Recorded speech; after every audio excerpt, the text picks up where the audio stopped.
The wind cut like broken glass. Caleb Vance felt it through his coat, through his shirt, straight down to the bone. February in the Montana Territory wasn't weather, it was punishment. But he'd endured worse. 3 weeks on trains, then a stagecoach that nearly threw a wheel twice, then the final leg on a wagon driven by a man who didn't speak except to spit tobacco. All of it worth it, he'd told himself, all of it leading to something better. The town of Millward Creek appeared through the snow like a half-finished thought. Wood buildings, most of them new enough that the paint hadn't faded yet. A main street barely wide enough for 2 wagons to pass. Mountains rising behind it all, indifferent and eternal. Population maybe 200, if you counted generously. The kind of place where everyone knew your name by sundown and your business by morning. Caleb stepped down from the wagon, and his boots hit frozen mud with a crunch that sounded too loud. He was a big man, 6'4", 240 pounds of muscle earned from years of smithing work. His hands were scarred, his face was weathered, and his nose had been broken twice.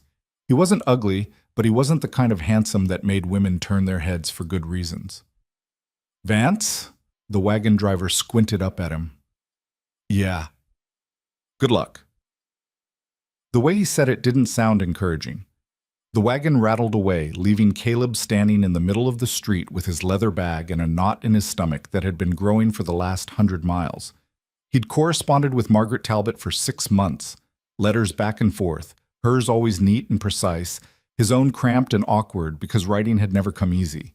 She'd written about the town, about her late husband who'd died in a mining accident, about how lonely it got when winter settled in hard. She'd sent a photograph, a serious woman with dark hair pulled back, her expression unreadable but not unkind.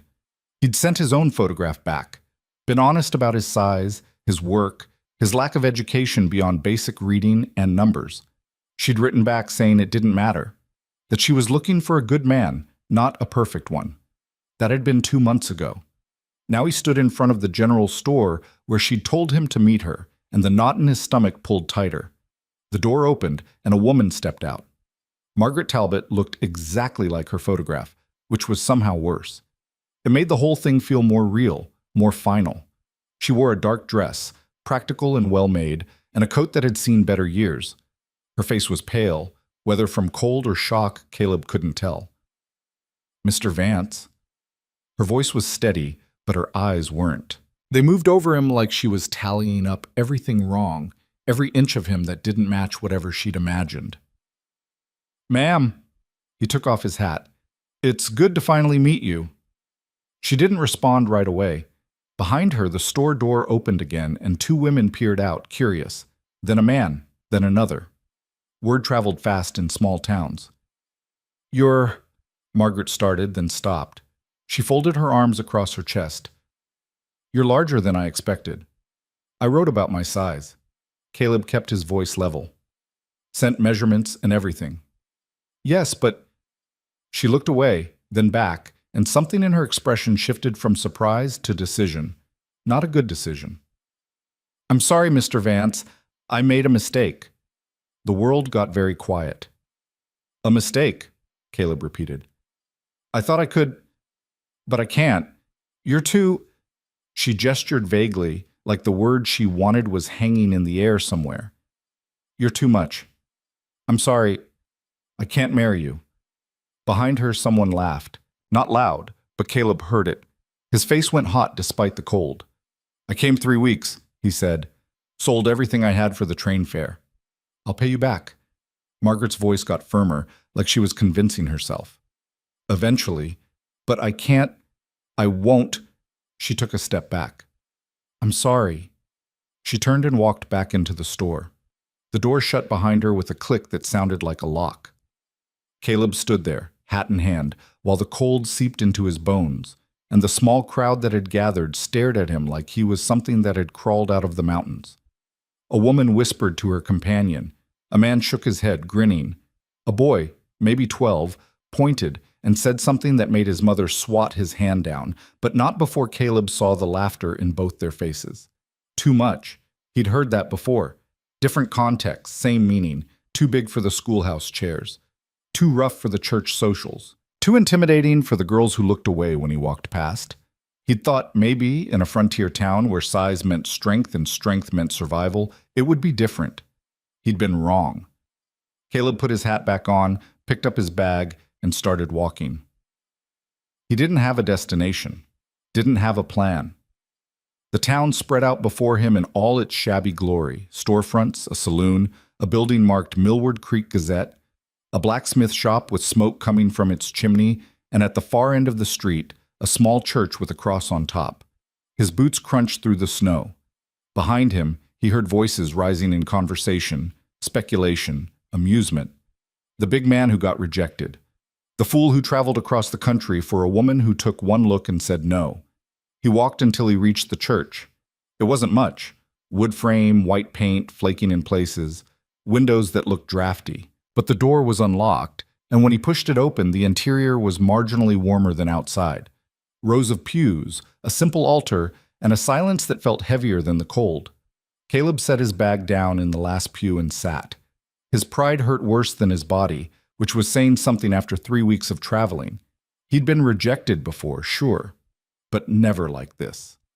Never after hope had been offered and accepted. Never in front of an audience.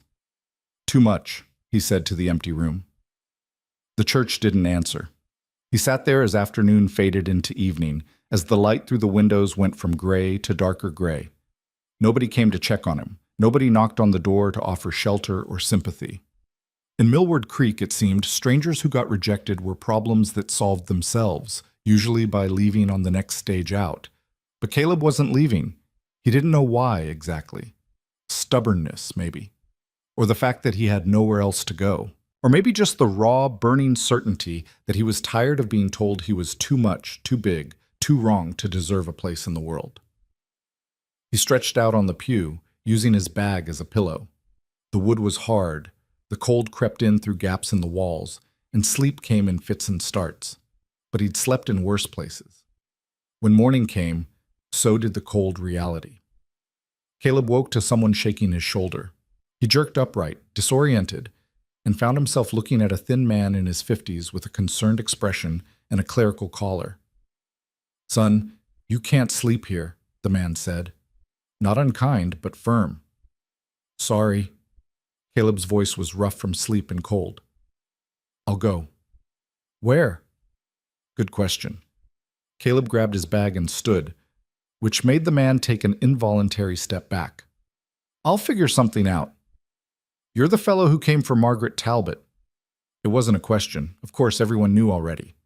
"Was," Caleb said. Past tense. The pastor, because who else would he be, studied him with eyes that had seen plenty of trouble. "I'm Pastor Whitmore. You have money for a room?" "Some." "Mrs. Brennan runs a boarding house. Tell her I sent you. She won't turn you away." He paused. "People talk in small towns. Don't take it personal." Little late for that. Caleb walked out into a morning that was somehow colder than the night before. The sky was heavy with the promise of more snow. Main Street was quiet. Most folks still inside or just starting their days. He found the boarding house easy enough. A 2-story building with a hand-painted sign that said rooms, meals, clean beds. Mrs. Brennan turned out to be a stout woman in her 60s with gray hair and a no-nonsense expression. She looked him up and down when he knocked, and he saw the recognition in her eyes. The whole town knew. "Pastor sent you?" she said. "Yes, ma'am." $2 a week. That includes breakfast and dinner. No drinking in the rooms, no guests after 9, and you keep your space clean. Understood? "Yes, ma'am." She handed him a key. "Top of the stairs, last door on the left. Bathroom's shared. Don't use all the hot water." The room was small, bed, dresser, chair, window overlooking the street. But it was warm, and the bed was clean, and right now that was more than Caleb had expected. He dropped his bag, sat on the bed, and felt the exhaustion of the last 3 weeks crash over him. He slept until afternoon. When he woke, his stomach was growling, and he could hear activity on the street below. He washed his face in cold water from the basin, changed his shirt, and headed downstairs. Mrs. Brennan was in the dining room setting out plates. "Dinner's at 6, she said without looking at him. "You missed lunch." "I'll find something." "Try the saloon. They serve food till 4. Caleb walked to the saloon, which was called the Lucky Pine, and looked like every other frontier saloon. Bar along one wall, tables scattered around, sawdust on the floor, and the smell of whiskey and tobacco. A few men looked up when he entered, and the conversation paused for half a second before resuming. He ordered stew and coffee. The bartender, a lean man with a scar across his cheek, slid both across the bar without comment. Caleb ate slowly, aware of the glances, the whispers. He caught fragments of conversation from a nearby table. Came all this way. Margaret saw sense. Imagine waking up to that every morning. Laughter. Caleb finished his stew, left coins on the bar, and walked out. The cold hit him like a fist, but he welcomed it. Anger was starting to burn through the shame, hot and clarifying. He walked without thinking, past the general store where Margaret had rejected him, past the newspaper office, past shops and homes until he found himself standing in front of the blacksmith shop. Smoke curled from the chimney. Through the open door, he could see the glow of the forge and hear the rhythmic clang of hammer on anvil. Caleb stood there, watching, until the smith noticed him and stopped working. The man was in his 60s, barrel-chested, with arms like tree trunks, and a face weathered by decades of heat and hard work. He wiped sweat from his forehead with a rag and squinted at Caleb. "Help you? You need an assistant?" The smith snorted. "Got enough mouths to feed." "I'm a smith. Worked a forge for 8 years in Pennsylvania. I'm good with repair work, horseshoes, tools, metalwork of any kind." "You the fellow came for Margaret?" There it was again. Caleb's jaw tightened. "Yeah." "Then you're leaving on the next stage." "No." "Son, I'm staying." Caleb's voice was level, but something in it made the smith pause. "I need work. You need help whether you admit it or not. I saw 3 wagons outside waiting for repairs." The smith looked at the wagons, then back at Caleb. "I don't need a partner. I'm not asking for partnership. Just work. Pay me fair, and I'll work harder than anyone you've had." "Why? Why stay in a town where everyone knows you got turned away?" "Because I'm tired of running." The words came out before Caleb could think about them, but once they were out, he knew they were true. He'd spent his whole life being too much, moving from place to place, never quite fitting. He was done with it.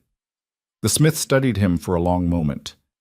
"Name's Garrett Finch, and I'm not promising anything, but if you can shoe that horse by the end of the day without it kicking you or the shoe coming loose, I'll consider it." He pointed to a gray mare tied near the forge, and Caleb knew a test when he saw one. The mare had a reputation, probably. Bad-tempered or nervous or both. "Deal," Caleb said. He spent the next 3 hours working with that horse.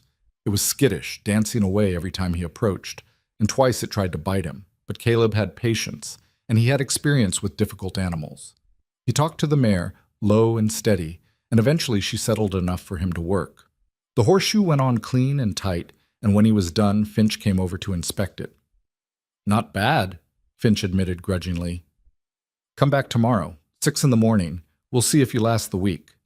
It wasn't a yes, but it wasn't a no.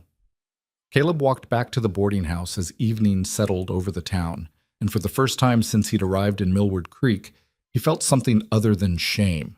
It wasn't hope, not yet, but it was possibility. Mrs. Brennan's dining room was full when he arrived for dinner.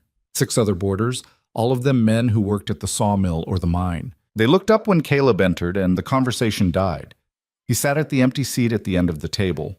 Mrs. Brennan brought out roast chicken, potatoes, and bread. "Pass things around," she said to the table. "We're civilized here." For a few minutes, the only sound was plates being filled and utensils scraping. Then one of the men, a stocky fellow with a thick beard, spoke up. "You're the one came for Margaret Talbot." Caleb kept his eyes on his plate. "That's right. Hell of a trip to make for nothing." "Yep. She sure changed her mind quick." "She did."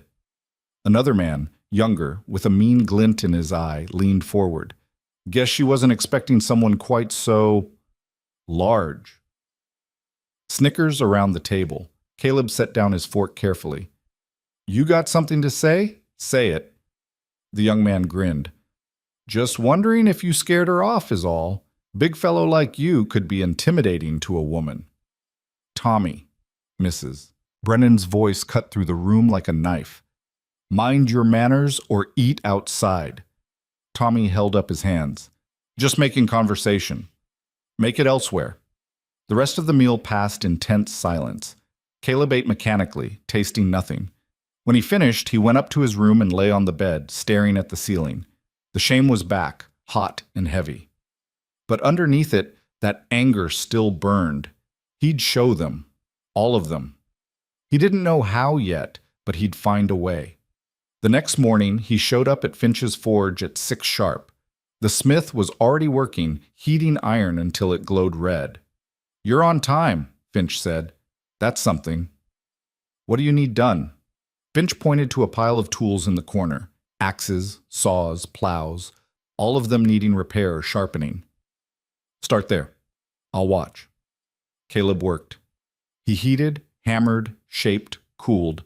His hands remembered the rhythm, even after months away from a forge. Finch watched for the first hour, saying nothing, then went back to his own work.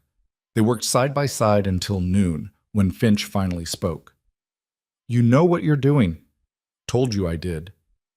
"Knowing and doing are different things." Finch wiped his face. "You can stay. $4 a week to start, more if you prove yourself." $4 wouldn't make him rich, but it was a start. Caleb nodded. "Appreciate it." "Don't thank me yet. Works hard, and folks around here—" Finch trailed off.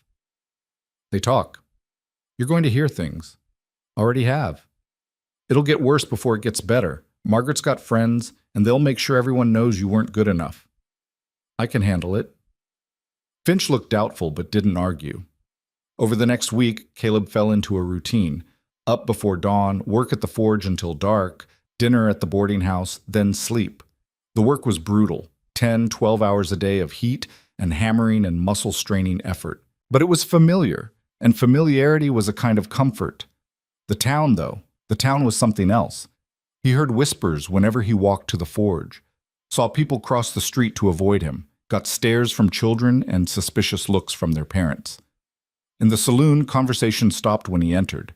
At the general store, the clerk served him last, even when he'd been waiting longer than others. Margaret Talbot, he learned, worked as a seamstress and lived above the dress shop. He saw her twice in passing, once when she crossed the street to avoid him, and once when she glanced out her window as he walked by. Both times she looked away quickly, like the sight of him was shameful. Maybe it was. The boarding house wasn't much better. Tommy, the young miner, seemed to take particular pleasure in needling him. "How's the work going, big man?" he'd ask at dinner. "Making enough to buy your way into Margaret's good graces?" Or, "Heard you're quite the smith. Cheat. Maybe you could forge yourself a new face. Might help with the ladies." Caleb never responded. Mrs. Brennan would snap at Tommy, but it didn't stop him. It was like the kid had decided Caleb was fair game, and nothing would change his mind. 2 weeks in, something shifted. Caleb was at the forge, working on a set of hinges for the sawmill, when a woman walked in. She was in her late 20s, wearing a simple dress and a coat that had been mended more than once. Her face was striking, not beautiful in the conventional sense, but strong-boned and arresting. A scar ran from her left temple down to her jaw, pale against her skin. She stopped when she saw Caleb, and for a moment he braced for the usual reaction, the stare, the uncomfortable pause, the quick exit. But she just nodded. "Mr. Finch around?" "Out back," Caleb said. "Can I help with something?" She held up a broken lantern. Handle snapped. Thought he could fix it. Caleb set down his hammer. "I can do it. Give me a few minutes." She handed over the lantern without hesitation, which surprised him. Most people in this town wouldn't trust him with a kitchen spoon. He examined the break, heated a piece of iron, and shaped a new handle. It took maybe 15 minutes. When he handed it back, the woman tested the handle's strength and nodded, satisfied. "How much?" "No charge. It's a small fix." "I can pay." "I know, but you don't have to." She studied him for a moment, her expression unreadable. "You're the one came for Margaret." Caleb tensed. "Yeah." That was unfortunate. That's one word for it. "She's not a bad person, just scared." "Of what? Me?" The bitterness leaked into his voice before he could stop it. The woman tilted her head slightly, considering. of making another mistake. Her first husband died 2 years ago, and it nearly broke her. She thought if she remarried, it would fix things. But fear doesn't work that way. She paused. I'm Eliza Hart. I run the orphanage at the edge of town. Caleb Vance. I know. She smiled slightly, and it transformed her face. Everyone knows. Small town. So I've noticed. People here are... She searched for the word. Protective. We've had trouble with drifters and men passing through who cause problems. You're new, you're big, and Margaret's rejection made you an easy target for gossip. I'm not causing trouble. I didn't say you were. Eliza turned the lantern in her hands. But proving that is going to take time and work. I've got both. Good. She headed toward the door, then paused. Thank you for the repair. Anytime. She left, and Caleb went back to work, but something had shifted. Not much, just a fraction. But it was the first conversation he'd had in Millward Creek where someone treated him like a person instead of a problem. That evening, he asked Mrs. Brennan about Eliza Hart. The older woman's expression softened. She's one of the good ones. Came here 5 years ago, opened the orphanage with money her father left her. Takes in kids who've got nowhere else to go. Parents died in mining accidents, disease. Sometimes they're just abandoned. She runs that place on a shoestring, but those children are fed, clothed, and educated. The scar? Fire. Back east, before she came here. She doesn't talk about it much. Mrs. Brennan gave him a shrewd look. She's not like Margaret. Eliza sees people for who they are, not what they look like. Wasn't asking for that reason. Sure you weren't. But maybe he was. Not romantically. He wasn't ready for that. Might never be. But the idea that someone in this town might see past his size, past the rejection, past the whispers, it was something to hold on to. The weeks crawled by. March came in with more snow and wind that made the forge work even harder. Caleb's hands were constantly raw, his back perpetually sore, but the work itself was satisfying. Finch was a good teacher, patient when Caleb asked questions, quick to point out better techniques. And gradually, the pile of broken tools shrank, replaced by new work, repairs, orders, commissions. People still stared, still whispered, but a few started to nod when he passed. The clerk at the general store stopped serving him last. Small victories, but they mattered. Then came the day that changed everything. Caleb was at the forge working on a set of gate hinges when Finch called him over to the front. Eliza Hart was there, along with a man Caleb recognized as Charles Whitmore, the pastor's nephew and one of the town council members. Miss Hart has a proposal, Finch said. Thought you should hear it. Eliza looked at Caleb directly. The orphanage needs a bell tower. The children have no way to signal lessons or meals or emergencies. I've been trying to raise money for 2 years, but it's slow going. Mr. Whitmore suggested we might find someone willing to do the work for less than usual. Free, Whitmore clarified. We're asking for volunteers. Caleb looked between them. You want me to build a bell tower? You and whoever else is willing to help, Eliza said. Mr. Finch said you've done carpentry work before. Some, nothing that big. We have plans. Materials would be donated from the sawmill. It's just the labor we need. She paused. I understand if you're too busy. I'll do it. The words came out before he'd thought them through. Finch looked surprised. Whitmore raised his eyebrows. But Eliza just nodded, like she'd expected nothing less. It'll be a lot of work, she warned.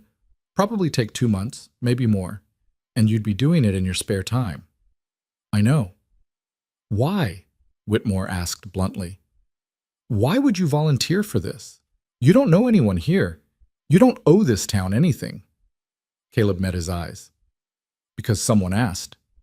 It was the truth, but not the whole truth. The whole truth was more complicated. It involved pride and anger and the need to prove something to a town that had decided he wasn't worth knowing.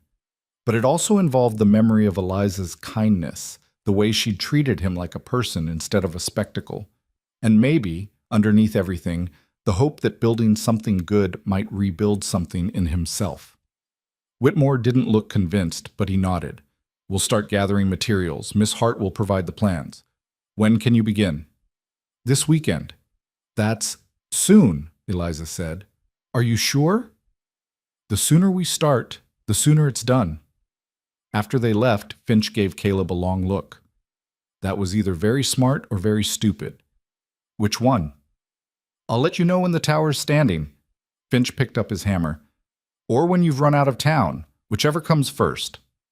That weekend, Caleb walked to the orphanage for the first time. It was at the edge of town, a 2-story building that looked sturdy enough but worn in the way of places that housed too many people with too little money. A yard out front currently covered in snow.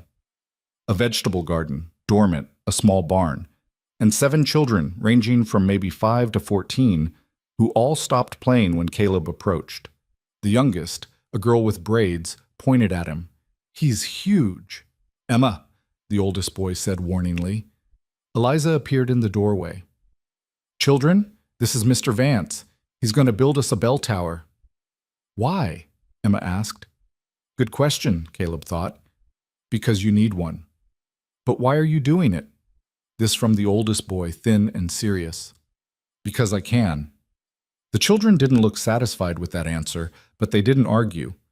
Eliza led Caleb around back, where a cleared space waited for the tower. She unrolled the plans on a makeshift table, detailed drawings showing a structure maybe 20 feet tall, with a platform for the bell and a rope system for ringing it.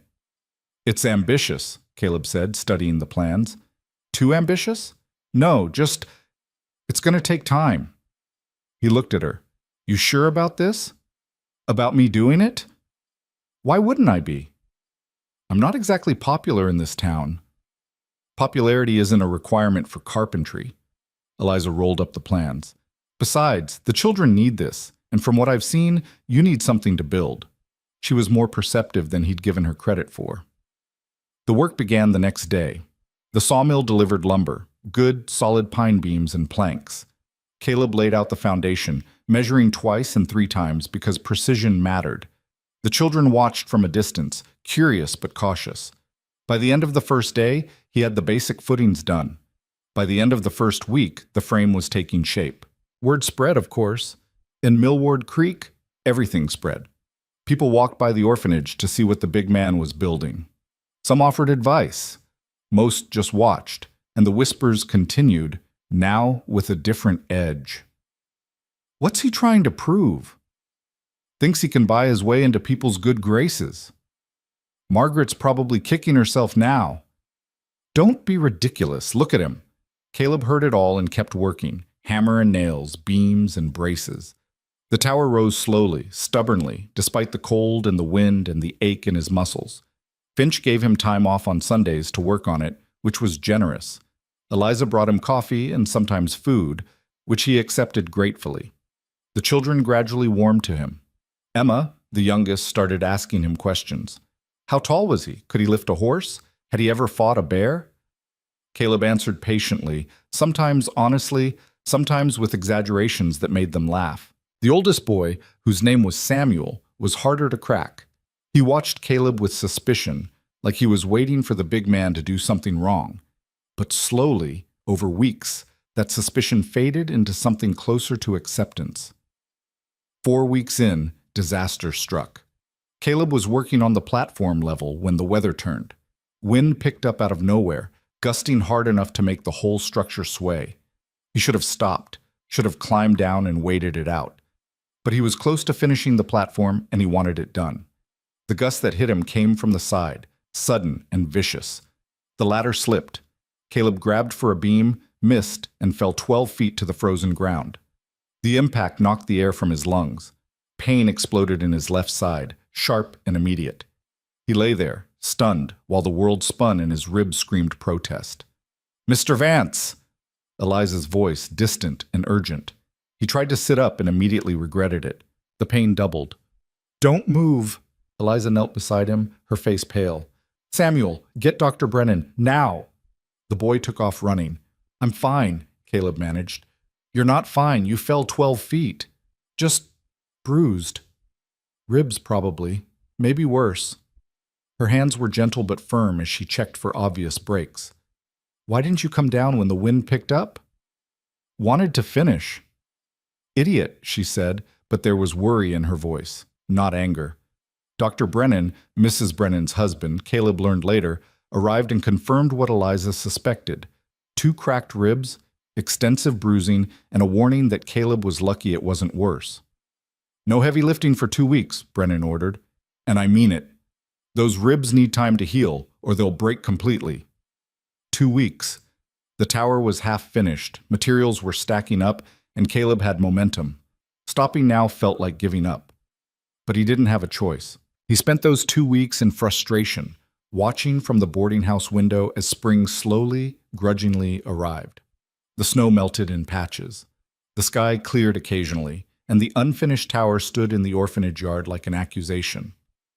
Eliza visited twice, bringing books she thought he might like and news from town. The second time she brought something else, a folded piece of paper. "What's this?" Caleb asked. "A petition. 23 signatures from people in town who want to help finish the tower." He unfolded it, scanned the names. Some he recognized, most he didn't. "Why?" "Because they saw you fall and keep trying. Because the children talk about you constantly. Because—" She paused. "Because sometimes people surprise you." Maybe. Or maybe they just felt guilty for how they'd treated him, and this was their way of making amends without actually apologizing. But it was something. When the 2 weeks ended, Caleb returned to the orphanage to find he wasn't working alone anymore. 5 men from town were there, including, surprisingly, Garrett Finch. They had tools, they had energy, and they had questions about what needed doing. Caleb told them. The work went faster with help. The platform was completed. The supports were reinforced.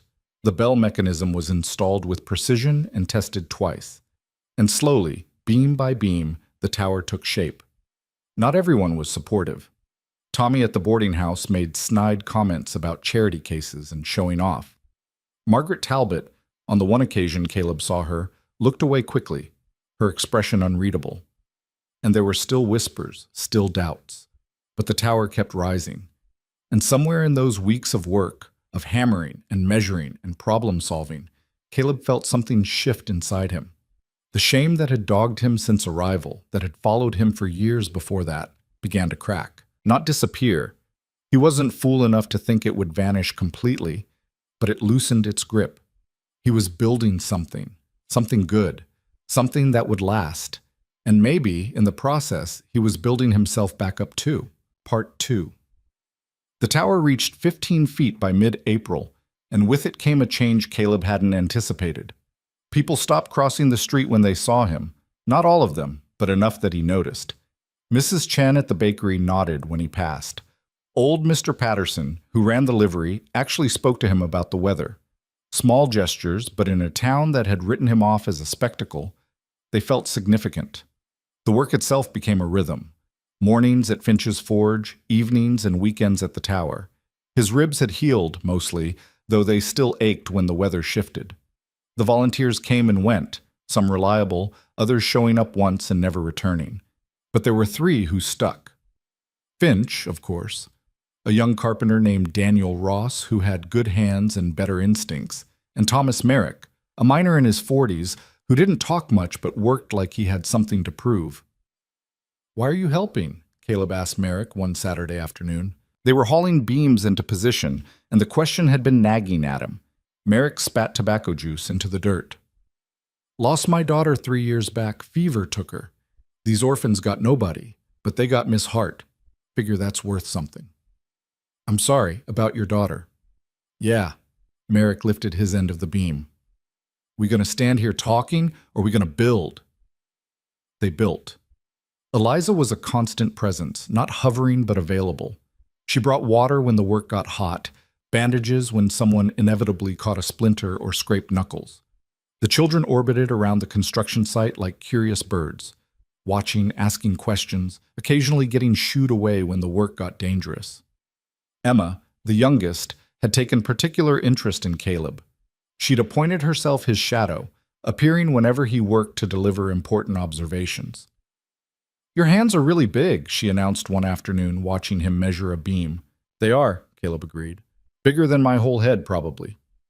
"Probably. Can you pick me up with one hand?" "Emma," Samuel called from across the yard, "leave Mr. Vance alone." "I'm not bothering him. Am I bothering you?" Caleb looked down at her serious little face. No, but I've got to focus on this measurement, so maybe ask me again later. Okay? She scampered off, satisfied. Samuel approached, his expression apologetic. Sorry, she gets excited. It's fine. Caleb marked the beam with a pencil. You're good with them, the younger ones. Somebody has to be. Samuel was 14 but carried himself older, like responsibility had aged him faster than years. Miss Hart does her best, but there's only so much one person can do. How long have you been here? 4 years. My parents died in a mining collapse. I was 10. He said it matter-of-factly, like he'd long since made peace with it. Most of us got similar stories. Dead parents, abandoned, or folks who couldn't feed another mouth. Miss Hart takes anyone who needs a place. She's got a good heart. She does. Samuel watched Eliza across the yard, helping one of the younger girls with her coat. People in town don't always appreciate it. They think charity is fine as long as they don't have to see it. But she makes them see it, makes them remember these kids exist. Caleb understood that. Being visible when people wanted you invisible, it took courage. The next Sunday, disaster struck again. Not the same kind as before, but close enough. They were working on the upper platform, the final section before the bell housing could be installed. Caleb was on a ladder, Daniel was steadying it from below, and Finch was on the platform itself, hammering braces into place. The structure was solid. They'd tested it thoroughly, but solid didn't mean invincible. The crack was small at first. A hairline fracture in one of the support beams they'd installed 2 weeks prior. Caleb saw it, his brain registering the danger half a second before physics caught up. The beam shifted, the platform tilted. "Get down!" he shouted. Finch looked up, saw the problem, and moved. But not fast enough. The beam gave way completely, and suddenly the entire platform was dropping, taking Finch with it. Caleb didn't think. He lunged, grabbed Finch's arm, and held on. The weight nearly pulled him off the ladder. His shoulders screamed. His recently healed ribs protested violently. But he held on while Daniel and Merrick scrambled to brace the fallen section from below. "I got you," Caleb ground out. "Don't let go." "Wasn't planning to," Finch gasped. It took 3 men and a lot of swearing to get Finch safely down and the platform stabilized. When it was over, they stood in the yard breathing hard, staring at the damaged section. "That beam was fine when we installed it," Daniel said. "I checked it myself." Caleb examined the break. It wasn't the beam. Look at the joint. This wasn't secured properly. "I secured it," Merrick said quietly. They all turned to look at him. 2 weeks ago. I thought I'd done it right, but he stared at the broken joint. If Finch had died, that would have been on me. But he didn't, Eliza said firmly. She'd appeared from the orphanage, her face pale but composed. No one died. We fix the damage and keep going. Miss Hart, we fix it, she repeated. Mistakes happen. What matters is how we respond. Merrick looked like he wanted to argue, but after a moment he just nodded. They spent the rest of the day reinforcing every joint, every connection, every beam.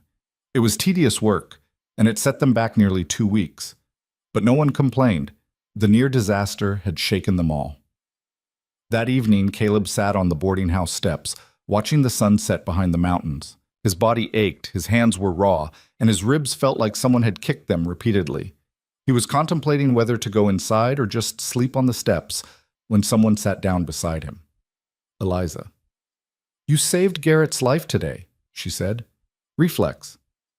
Still counts. She was quiet for a moment. The town's talking about it. About you. They're always talking about me. Differently now. Mrs. Chen told me she was wrong about you. Mr. Patterson said any man who'd risk himself like that has honor. Even Charles Whitmore admitted you might be worth knowing. High praise, Caleb said dryly. For this town? It is. She pulled her coat tighter against the evening chill. You're changing minds, whether you realize it or not. I'm just building a tower. No, you're doing more than that. She looked at him directly. You're proving you belong. The words hit harder than Caleb expected. Belonging, it's what he'd wanted since arriving in this frozen, judgmental town. Maybe what he'd wanted his whole life. What about you? He asked. What about me? You've been kind since day one. Why? Eliza touched her scar absently, a gesture that seemed unconscious. Because I know what it's like to be judged for how you look, to have people decide who you are before you open your mouth.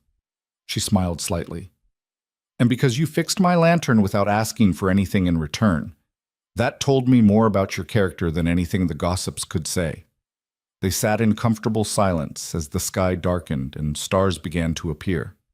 Caleb found himself noticing details he'd missed before, the way Eliza's hands were rough from work, the small smile that played at the corner of her mouth when she was thinking, the quiet strength she carried like armor. The tower should be done in 3 weeks, he said finally, if we don't have any more disasters.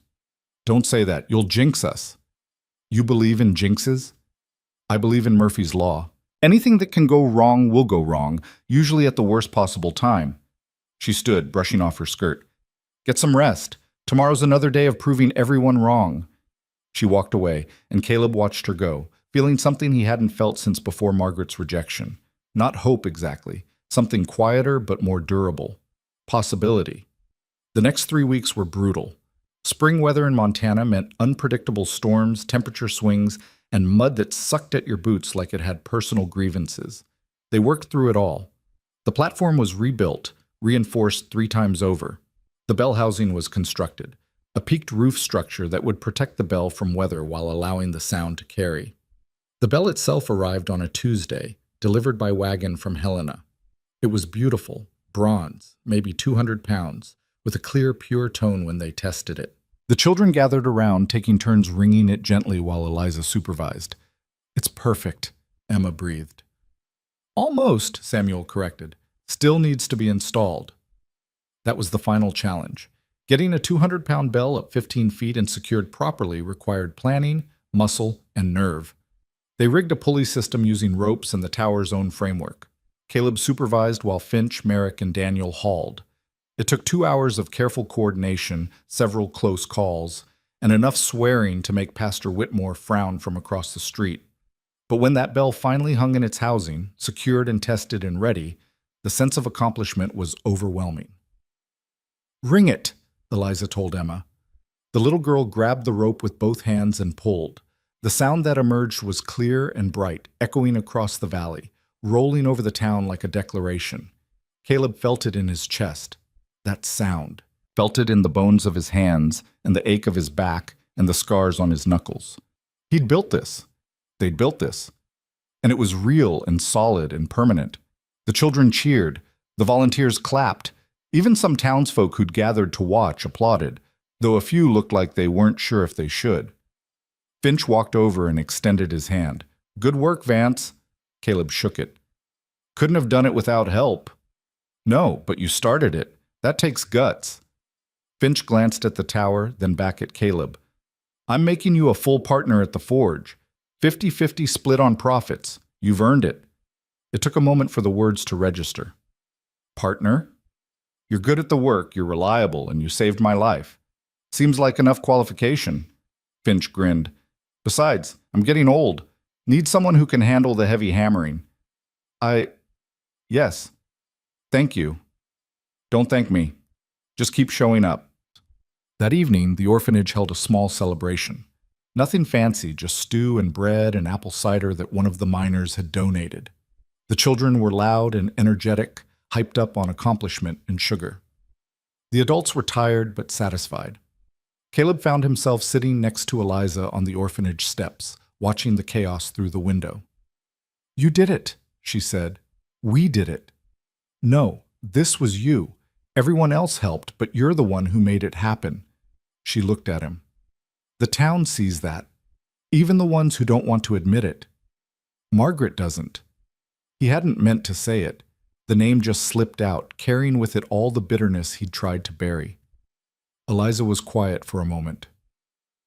Margaret's scared. Of everything. Of being alone, of making mistakes, of being hurt again. Rejecting you wasn't about you. It was about her fear. Doesn't make it hurt less. No, it doesn't. She touched his arm lightly. But holding on to that hurt doesn't serve you either. You've built something here, Caleb. More than a tower. You've built a place for yourself. Don't let her rejection define that. She was right.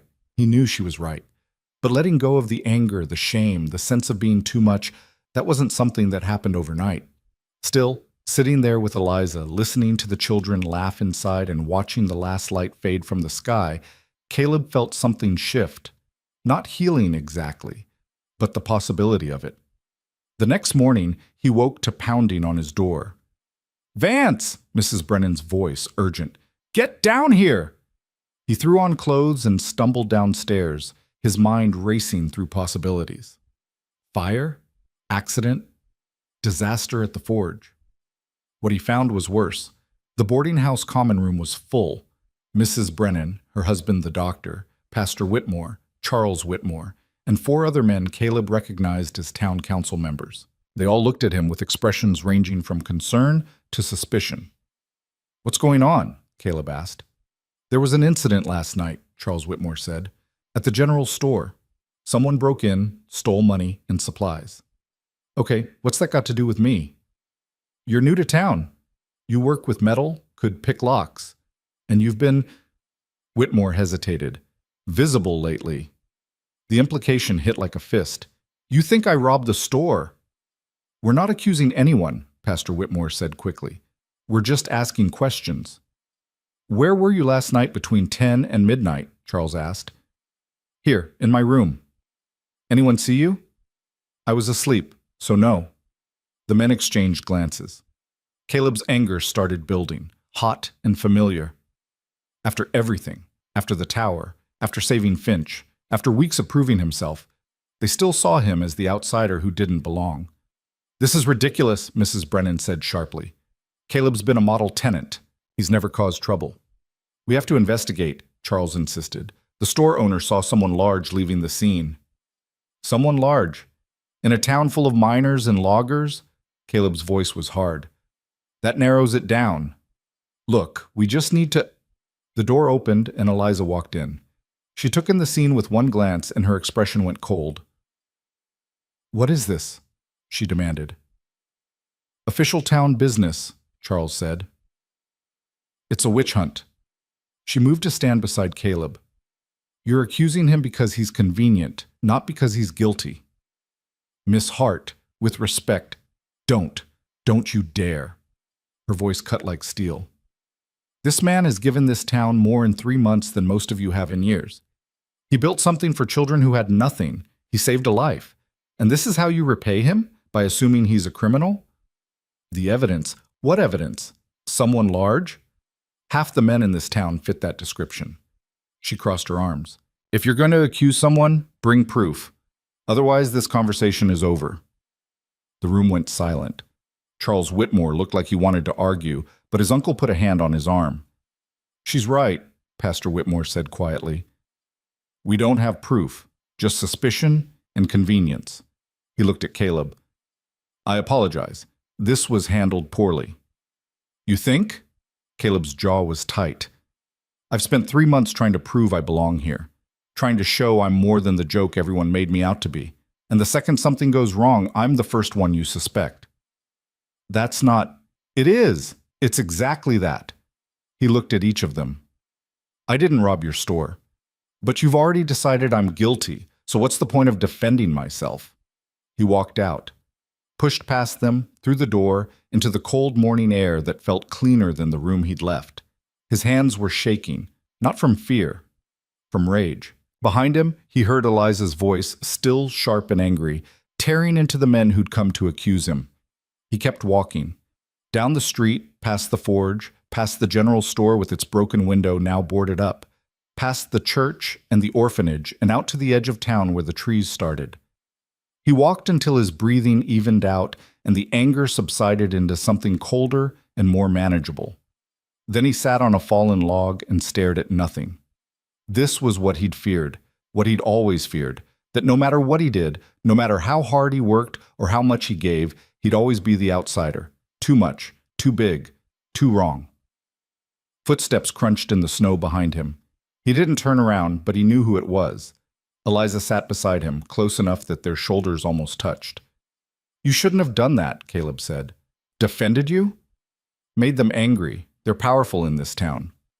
They're idiots in this town, she sighed. I'm sorry. They had no right. They had every right. It's their town. I'm just passing through. You're not passing through. You live here. You work here. You built something here. She turned to look at him. Caleb, what they did was wrong, but don't let it erase everything you've accomplished. What have I accomplished? A tower? So what? I'm still the man Margaret rejected. Still the first one they suspect when something goes wrong. Right now, yes, but give it time. I've given it time. 3 months of time. 3 months in a town that's existed for 10 years. That's nothing. Her voice was firm. Change is slow. Trust is slower. But it's happening. I've seen it. You're seeing what you want to see. No. I'm seeing what's there. She was quiet for a moment. When I came to this town 5 years ago, you know what they called me? The scarred woman. The charity case. People crossed the street to avoid me. Parents told their children not to stare. It took 2 years before anyone would have a real conversation with me. Caleb looked at her, surprised. I built the orphanage out of spite as much as charity, Eliza continued. I wanted to show them I was more than a scar, more than a tragedy, and slowly, they started to see it, started to see me. She met his eyes.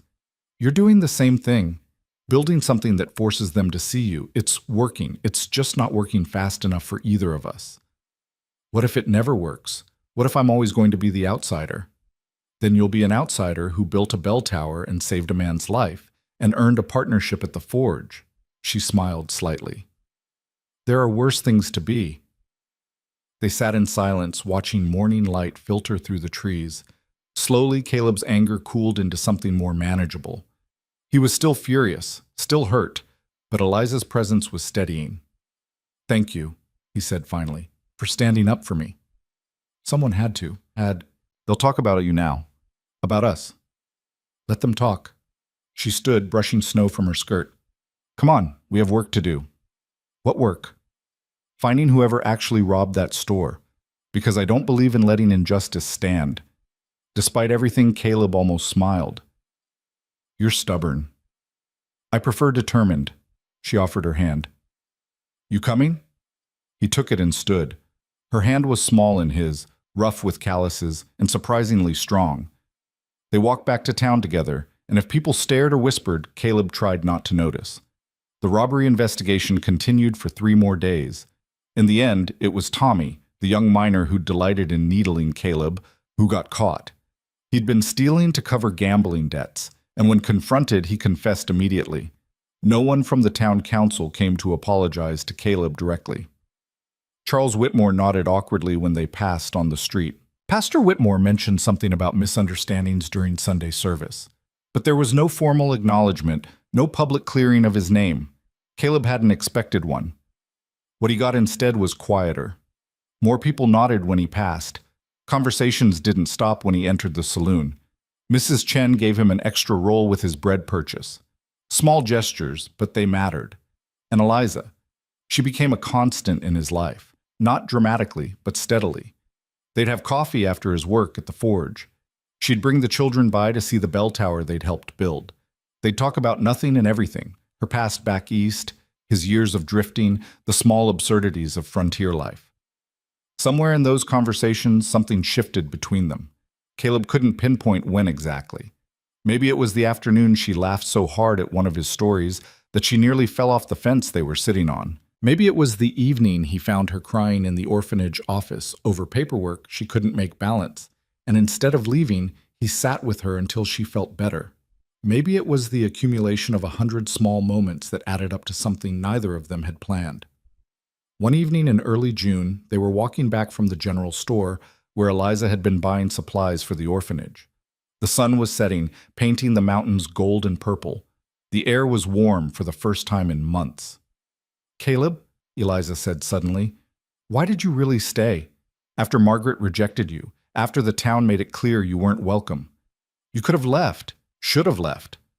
Why didn't you? He thought about it, really thought about it. I was tired, he said finally. Tired of running, tired of letting other people decide I didn't fit. I figured if I was going to be too much for someone, it might as well be on my terms. And now? Now I've got a partnership at a forge, a tower I built, and he stopped walking, looked at her. And I've got you. Eliza went very still. Caleb, I know. I know I'm not much. I know I'm still the man who got rejected in front of the whole town, but you see me different, and that means... He struggled for words. That means more than I can say. She reached up, touched his face gently. You're not nothing. You're not too much. You're exactly enough. And then she kissed him. It wasn't dramatic, wasn't desperate or passionate or any of the things the dime novels talked about. It was gentle and real, and it felt like coming home. When they pulled apart, Eliza was smiling. The town's really going to talk now. Let them. They walked the rest of the way to the orphanage with their hands linked, and Caleb felt something he hadn't felt in years. Contentment. Not happiness. That was too simple. But contentment. The sense that he was exactly where he was supposed to be. The tower stood against the darkening sky, its bell catching the last light. He'd built that. Built it with his hands and his stubbornness and his refusal to accept that he didn't belong. And maybe, just maybe, he was building something else too. Something that looked a lot like a future. News of the kiss spread through Millward Creek faster than cholera, and with about the same level of panic among certain quarters. Mrs. Chen smiled knowingly when Caleb came in for bread. Daniel Ross clapped him on the shoulder at the forge with a grin that said he approved. Even Finch raised an eyebrow and muttered something about it being high time. But not everyone was pleased. 3 days after that evening walk, Margaret Talbot showed up at the forge. Caleb was working on a set of hinges, the metal glowing red hot, when she appeared in the doorway like a ghost from a life he'd tried to forget. "Mr. Vance," she said, "may I have a word?" Finch glanced at Caleb, then at Margaret, and found sudden urgent business in the back room. Caleb set down his hammer and wiped his hands on his apron, his stomach nodding. "Mrs. Talbot." "It's Miss. I never remarried after Henry died." She stepped into the forge, her posture rigid. "I heard about you and Eliza Hart. Word travels. In this town?" "Always." She folded her arms, and Caleb noticed her hands were shaking slightly. I wanted to tell you that I think you're making a mistake." The audacity of it hit him like a slap. "Excuse me?" She's damaged.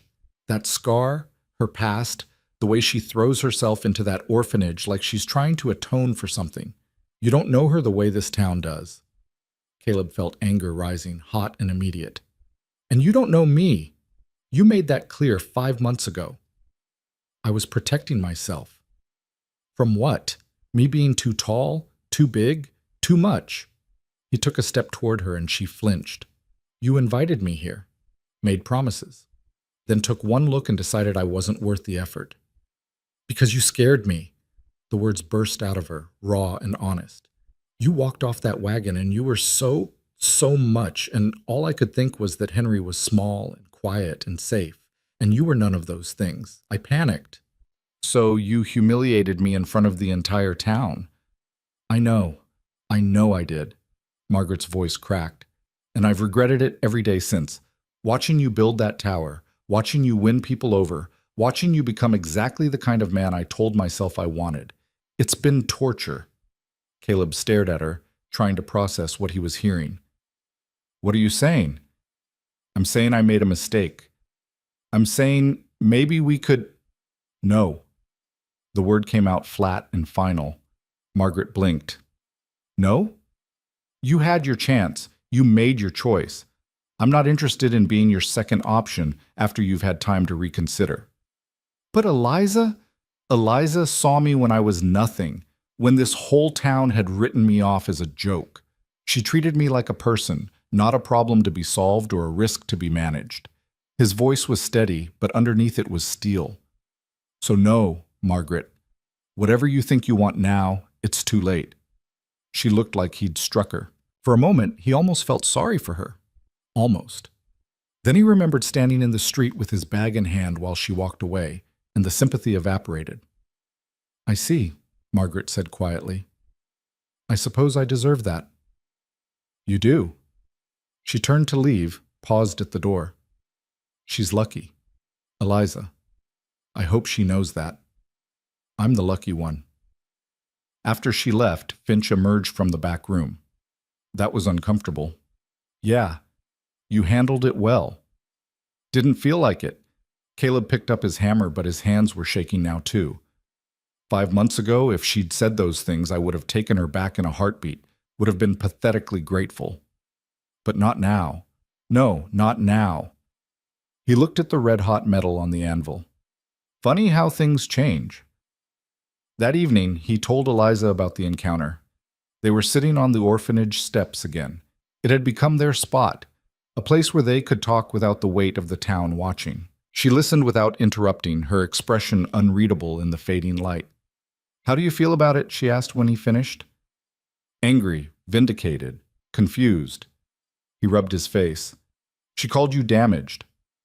I am damaged. Eliza said it simply, without self-pity. The fire that gave me this scar also killed my mother. I carry that. I'll always carry that. That's not... It's okay. Damage doesn't mean broken. She looked at him. Margaret's afraid of damage because she thinks it's contagious, that if she gets too close to hurt people, she'll hurt too. But hurt is just part of living, you know? You can't avoid it by choosing safe. Is that what I am? Not safe? She laughed softly. Caleb, you're the least safe choice I could have made. You're too big, too honest, too present. You take up space in a way that demands people notice you, but that's exactly why I chose you. Chose me, like I'm a horse at auction. You know what I mean. She bumped his shoulder with hers. Margaret wanted someone who wouldn't challenge her, wouldn't push her to grow. She wanted comfortable. I don't want comfortable. I want real. Real is messy. Good. I like messy. They sat in comfortable silence for a while.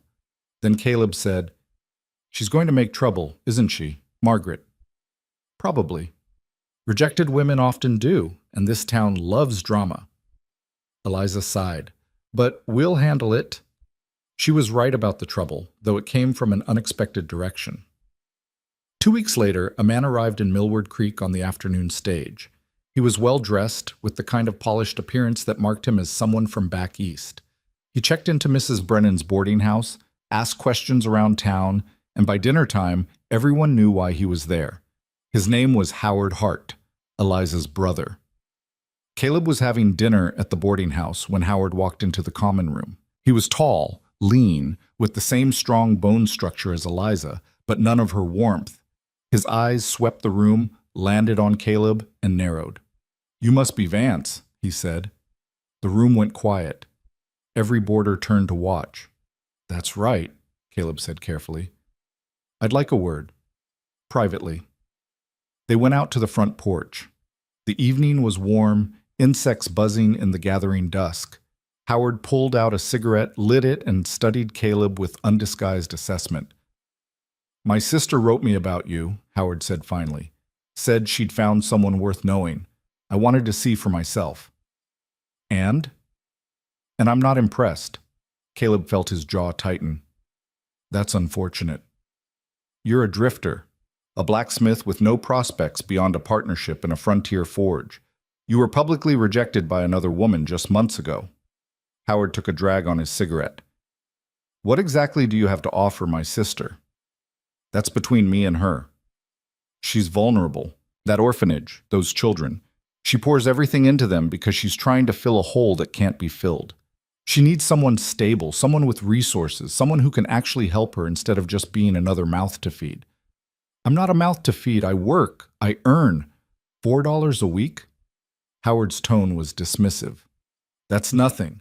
I could give her 10 times that just in allowance. She doesn't want your allowance. She wants her independence. What she wants and what she needs are different things. Howard flicked ash off his cigarette. I came here to take her home. Back east, where she belongs. Where she can find a proper match, not some frontier nobody who happened to build a tower. Caleb's hands clenched into fists. She's not going anywhere. And she's not a child you can order around. She's my sister, my responsibility. She's a grown woman who makes her own choices. Choices she'll regret if I don't intervene. Howard's eyes were cold. I've seen men like you before, Vance. Big, rough, good with their hands. You think that's enough, but it's not. My sister deserves better than a blacksmith's wife in a town that's barely a step up from wilderness. What Eliza deserves is respect, and the freedom to decide her own life. Spoken like someone who has nothing else to offer. Howard dropped his cigarette and ground it under his heel. I'm giving you fair warning. Stay away from my sister. If you care about her at all, you'll let her go. He walked back inside, leaving Caleb standing on the porch with anger burning through his chest. Every word Howard had said was designed to hit where it hurt. The poverty, the rejection, the sense of not being enough. And damn it, some of it landed. Caleb walked to the orphanage. He found Eliza in her office, bent over paperwork by lamplight. She looked up when he knocked, and her smile faded when she saw his expression. Your brother's in town, he said. I know. He came by earlier. She set down her pen. What did he say to you? That I'm not good enough for you. That you deserve better. That he's taking you back east. Caleb leaned against the doorframe. Is he right? About which part? Any of it. Eliza stood, came around the desk. Howard thinks money and status equal worth. He's wrong. He's been wrong about me for years. She took Caleb's hands. I'm not going back east. I'm not leaving my orphanage, or my children, or you. Is that clear enough? He said you're vulnerable, that you're trying to fill a hole. I am trying to fill a hole, the one my mother left when she died. But I'm filling it with purpose, not by running back to a life I never wanted in the first place. Her grip tightened. Howard's scared. He's always been scared of me choosing my own path because it means he can't control me. Don't let him get in your head. Too late for that. Then let me get in there instead. She pulled him down and kissed him, firm and certain. When she pulled back, her eyes were fierce. You're enough, Caleb Vance. More than enough. And anyone who can't see that is blind. But Howard wasn't done. Over the next week, he made his presence felt throughout town. He spoke to the town council about the orphanage's finances, raising questions about Eliza's management. He visited the church, suggesting to Pastor Whitmore that perhaps Eliza was becoming too attached to someone unsuitable. He even went to the forge, offering Finch money to dissolve the partnership. Finch, to his credit, told Howard exactly where he could shove his money. That man's a piece of work, Finch said after Howard left. Acts like his sister's a piece of property. He thinks he's protecting her, Caleb said, though the words tasted bitter. From what? Happiness? Finch spat tobacco juice into the dirt. Some people can't stand seeing others build something good. They've got to tear it down, convince themselves they're doing the right thing. The tension came to a head on a Saturday afternoon. The town had gathered for a community meeting in the church, something about improving the main road and raising funds for a new schoolhouse. Caleb attended because Eliza asked him to, though he would have rather been anywhere else. Howard stood during the open comment period. I'd like to address a concern, he said, his voice carrying through the church. It's come to my attention that my sister Eliza Hart has been forming an attachment to a man who just 6 months ago was rejected by another woman in this very town. A man with no standing, no family, and no prospects beyond manual labor. The church went silent. Every eye turned to Caleb sitting in the back row. I understand frontier life requires different standards, Howard continued. But surely we can agree that the woman who runs our orphanage, who cares for our most vulnerable children, deserves a partner of substance and character, not someone who's barely established himself here. Charles Whitmore stood up. Mr. Hart, with respect, this isn't appropriate. Isn't it? The children she cares for deserve stability. What happens if this attachment leads to marriage? To children? Can a blacksmith's wages support an orphanage and a family? That's enough. Eliza's voice cut through the room like a blade. She stood from her seat near the front, her face pale but composed. Howard, you've made your opinion clear, but my personal life is not community business. It is when it affects the orphanage. The orphanage is fine, better than fine. We're stable, well-managed, and the children are thriving. She looked around the church, making eye contact with people she'd known for years. My brother came here because he thinks I need saving, from my choices, from my life, from my own judgment. But I don't. What I need is for him to respect that I'm an adult who makes her own decisions. Eliza, I'm not finished. Her voice was steel wrapped in silk. Caleb Vance has shown more character in 6 months than most men show in a lifetime. He built a bell tower for children he didn't know. He saved a man's life at risk to his own. He's earned a partnership through skill and dedication, and he's treated me with more respect and kindness than anyone I've ever known. She turned to look at Howard. So if you came here to convince me he's not worthy, you failed, because I've already decided. He's exactly who I want. The church erupted in whispers. Howard's face went red. He opened his mouth to respond, but Pastor Whitmore spoke first. I think we've strayed from our agenda, the pastor said diplomatically. Perhaps we should table this discussion and return to the matter of the road improvements. But Howard wasn't done. He strode down the aisle toward Caleb, his expression dark. You did this, turned her against her own family. Caleb stood slowly, his full height making Howard take an involuntary step back. I didn't turn her against anything. She made her own choice. You're poison. A nobody pretending to be something more. Howard! Eliza was coming down the aisle now. Stop it! You'll ruin her, Howard said, still staring at Caleb. Mark my words. One day she'll wake up and realize she gave up everything for a man who couldn't give her anything. Something in Caleb snapped. Not violently, he'd learned long ago that his size made violence dangerous, but something fundamental shifted. He'd spent months proving himself, months accepting judgment and whispers and doubt. He was done. You're right, Caleb said quietly. I can't give her money or status or a life back east. All I can give her is myself, my work, my loyalty, my respect. If that's not enough for you, I don't care, because it's enough for her. He looked past Howard to Eliza. I love you. I should have said it sooner, but I'm saying it now. I love you, and I'm not going anywhere. The church went completely silent. Eliza's eyes were bright, maybe with tears, maybe with something else. I love you too. Howard looked between them, his expression caught between fury and despair. You're making a mistake. Then it's my mistake to make, Eliza said firmly. Howard turned and walked out of the church. The door slammed behind him with a sound like finality. Pastor Whitmore cleared his throat. Well, that was unexpected.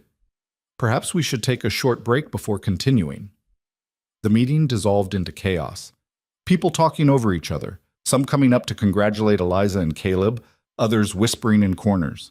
Caleb found himself surrounded by well-wishers, and the curious shaking hands and accepting congratulations he wasn't sure he'd earned yet. Finch appeared at his elbow. You know you just proposed, right? In front of everyone? I didn't propose.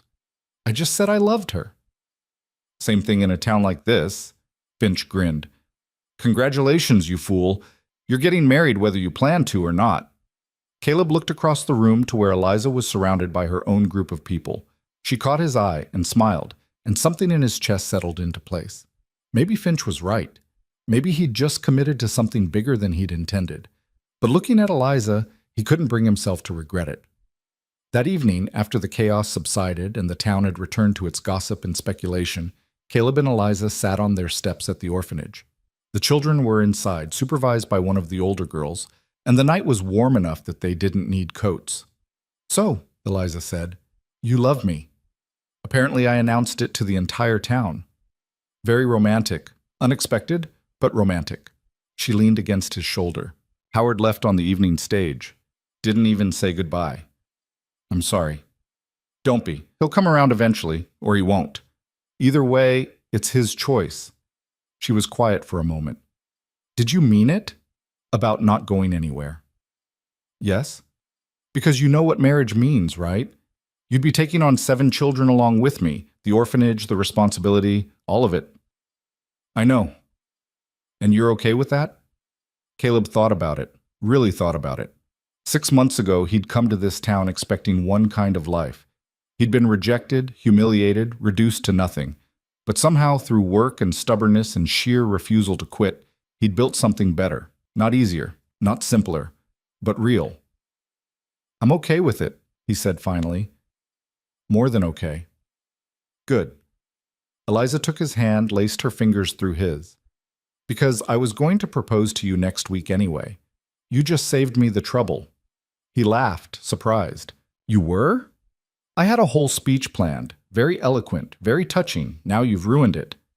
Sorry. You should be. But she was smiling. Guess we'll have to get married now. The whole town expects it. Guess so. They sat in comfortable silence, watching stars emerge in the darkening sky. The tower Caleb had built stood silhouetted against the mountains, its bell catching starlight. He'd built that. Proof that he belonged, that he could create something lasting. Now he was building something else, something that scared him more than any tower could. A life, a family, a future. But looking at Eliza, feeling the warmth of her hand in his, he thought maybe, just maybe, he was ready for it. The next morning, Caleb woke to pounding on his door again. This time it was Daniel Ross, looking panicked. "Fire at the orphanage," Daniel shouted. "The bell's ringing. Get everyone." Caleb was moving before his brain caught up. He threw on clothes, grabbed his boots, and ran. Others were already emerging from houses, miners, loggers, shopkeepers, everyone responding to the bell's urgent clanging. The orphanage wasn't fully engulfed, but smoke poured from the kitchen window. Flames licked at the wooden siding, spreading fast in the dry summer air. Eliza was in the yard with the children, counting heads frantically. "Is everyone out?" Caleb shouted over the noise. "Emma's not here." Samuel's voice was high with panic. "She was in her room, second floor." Caleb didn't hesitate. He ran toward the burning building while people shouted behind him. The front door was hot to the touch, smoke already thick inside. He pulled his shirt over his mouth and pushed in. The smoke was worse than expected, choking and blinding. He knew the layout from his visits: stairs to the left, Emma's room second door on the right. He climbed through heat that felt like it was peeling his skin off, found the room, kicked the door open. Emma was huddled in the corner, coughing, tears streaming down her face. Caleb grabbed her, wrapped her in his arms, and turned back the way he'd come. The stairs were burning now, flames eating through the wood. He took them anyway, felt one step give beneath his weight, kept moving through momentum and desperation. They burst through the front door into chaos. Hands grabbed Emma, pulled her to safety. Someone threw water on Caleb. He hadn't realized his sleeve was smoldering. Eliza was there, sobbing, checking Emma over while the little girl coughed and gasped. Behind them, the orphanage burned. The town had formed a bucket brigade, but it was clear the building couldn't be saved. They focused on keeping the fire from spreading to nearby structures. It took 3 hours to get it under control, and by then, the orphanage was a smoking ruin. Caleb sat on the ground, his lungs burning, watching everything Eliza had built turn to ash. She stood beside the ruins, her face streaked with soot and tears, silent. The children huddled together, scared and homeless. Again. Finch appeared beside Caleb, handed him water. "That was stupid. Had to get the kid." "I know. Still stupid." Finch looked at the ruins. "She'll need help rebuilding." "Yeah. Town will pitch in. After what you just did, they'll help." He paused. "You're a hero, Vance. Whether you like it or not." Caleb didn't feel like a hero. He felt like his lungs were full of glass and his skin was on fire and everything hurt. But Emma was alive, wrapped in a blanket and clinging to Eliza. That was something. Pastor Whitmore organized temporary housing for the children. They'd stay with families around town until the orphanage could be rebuilt. Eliza would stay with Mrs. Brennan.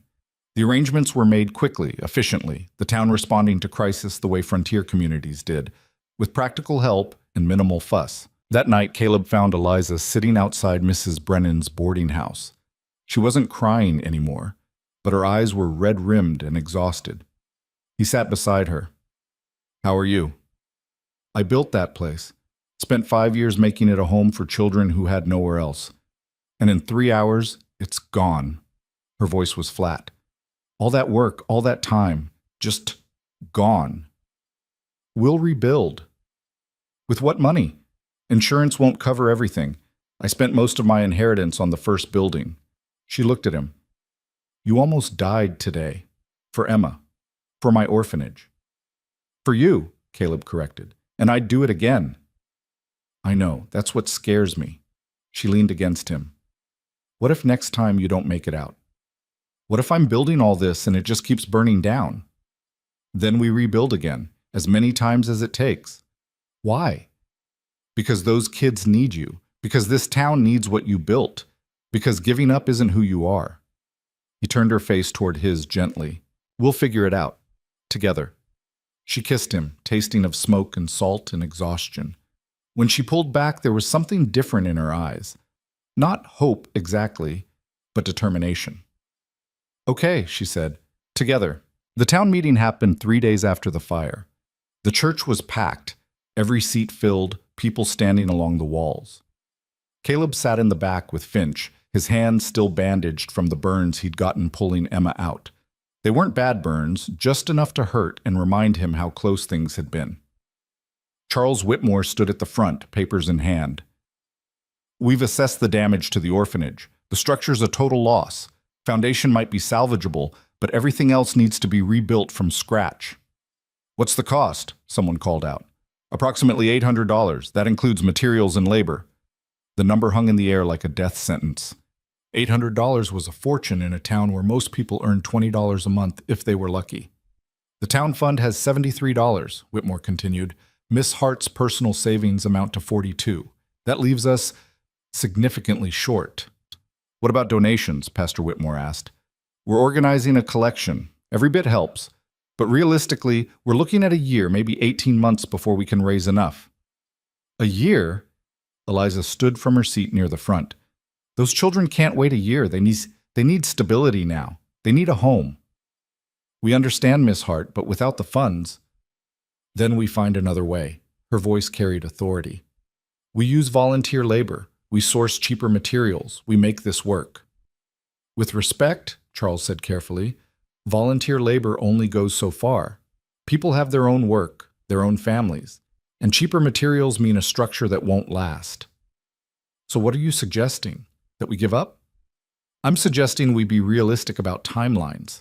The room erupted in overlapping conversations.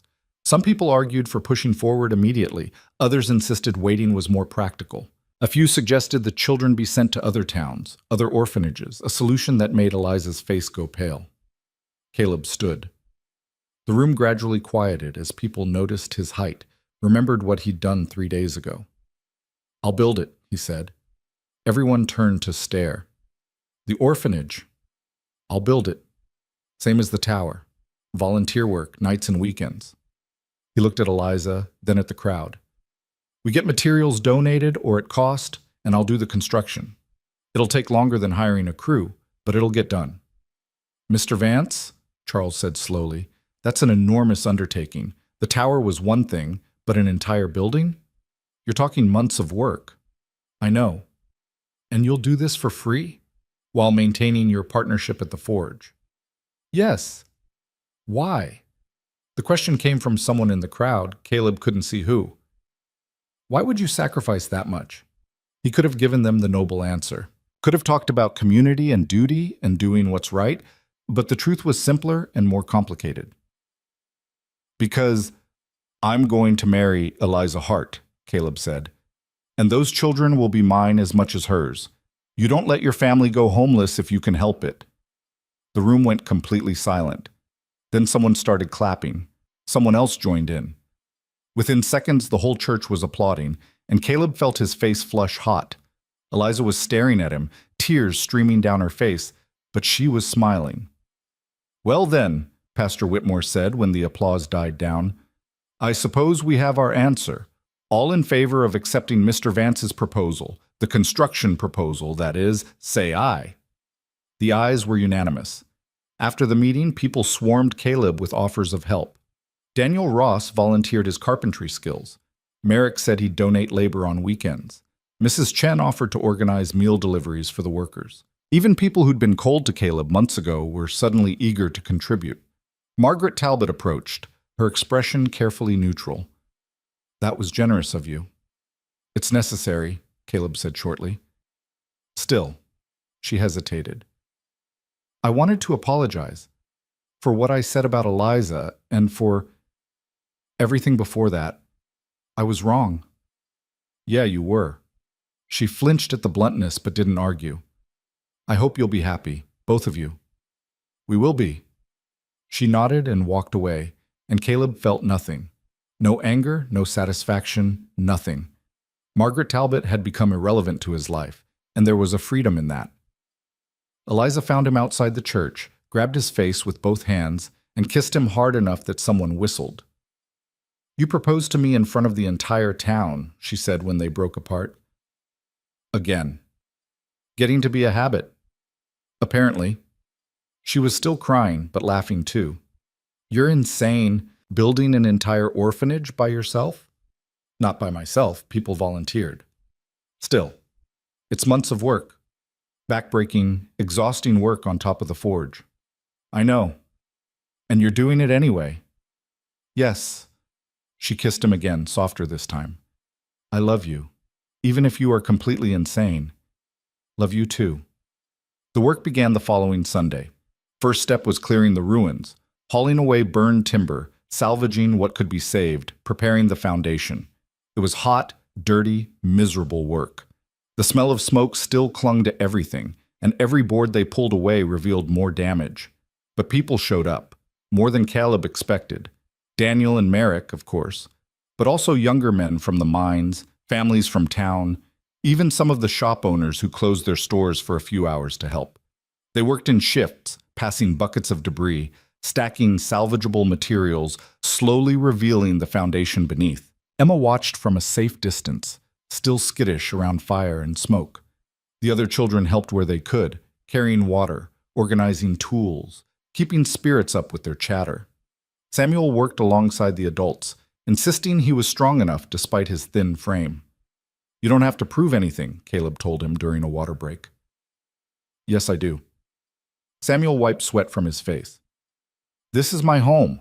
Was my home. I want to help rebuild it." "Then pace yourself. This is going to take months. Can't burn yourself out in the first week." The boy nodded reluctantly and went back to work at a slower pace. By the end of that first day, the site was cleared. The foundation was exposed, cracked in places, but mostly intact. They'd need to repair it before building, but it was a start. Caleb stood looking at the empty space where the orphanage had been, trying to visualize what would replace it. Bigger this time, he thought. More rooms for the children. Better ventilation, stone chimney instead of brick to reduce fire risk. A place that could last. "What are you thinking?" Eliza came to stand beside him, her dress dusty and torn at the hem. "Thinking about design. Making it better than before." "Better how?" "Safer. Stronger. Room to grow if you need to take in more children." He glanced at her. "That okay with you?" "It's more than okay. It's..." She searched for words. "It's exactly what I would have asked for if I thought we could manage it. We'll manage it." Over the next 2 weeks, plans took shape. Caleb sketched designs by lamplight after exhausting days at the forge. Eliza provided input: how many beds per room, where the kitchen should be, storage needs.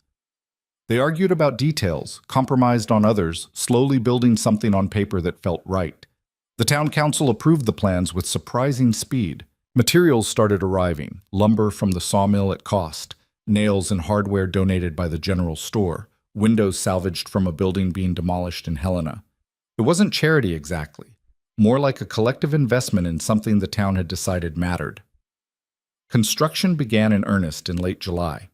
The foundation repairs came first, Caleb and Merrick mixing concrete by hand, pouring it into cracks, reinforcing weak points. It was brutal work in the summer heat, but it had to be done right. Everything else would rest on this foundation. Then came the framing. This was where Caleb's tower experience paid off. He understood load-bearing structures, knew how to distribute weight, could visualize the finished building in 3 dimensions. Daniel Ross proved invaluable here, his carpenter's eye catching mistakes before they became problems. They worked every weekend and most evenings. Caleb would put in a full day at the forge, grab a quick dinner, then head to the construction site for 3 or 4 more hours. His body protested constantly, his back ached, his hands were permanently sore, his old rib injury flared up whenever he lifted something heavy wrong. But the building grew. Slowly, stubbornly, it took shape. Not everything went smoothly. Wood warped in the heat. Measurements were off, requiring adjustments. They lost a week to rain that turned the site into mud. One of the support beams cracked during installation and had to be replaced. Small disasters, but they added up. 6 weeks in, Caleb was ready to collapse. He'd lost weight, his clothes hanging looser. Dark circles under his eyes made him look older. Even Finch was concerned. "You're going to kill yourself," Finch said one afternoon at the forge. "I can see you shaking. When's the last time you slept more than 4 hours?" "I'm fine." "You're not fine. You're running on fumes and stubbornness." But Finch set down his hammer. "Take a day off. Rest." "Can't. We're behind schedule." "There is no schedule. You made up a timeline that was too aggressive, and now you're killing yourself trying to meet it. Those kids need a home. Those kids need you alive and healthy more than they need a building 3 weeks earlier." Finch moved to block Caleb's path. "Go home. Sleep. That's an order from your partner." Caleb wanted to argue, but his body was screaming for rest, and maybe Finch was right. Maybe he was pushing too hard. He went back to the boarding house and slept for 14 hours straight. When he woke, Eliza was sitting in the chair beside his bed, reading a book. She looked up when he stirred. "How long have you been here?" His voice was rough from sleep. "About an hour. Mrs. Brennan let me in. She's worried about you. Everyone is." "I'm fine." "You're not. And before you argue, let me say this. I appreciate what you're doing more than I can express, but not at the cost of your health." She closed the book.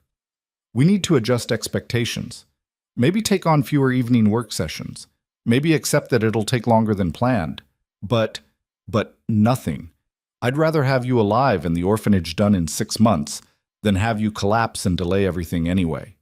She leaned forward. "This is supposed to be a partnership, remember? That means I get a say in whether my future husband works himself to death." Future husband? The word settled into Caleb's chest, warm and real.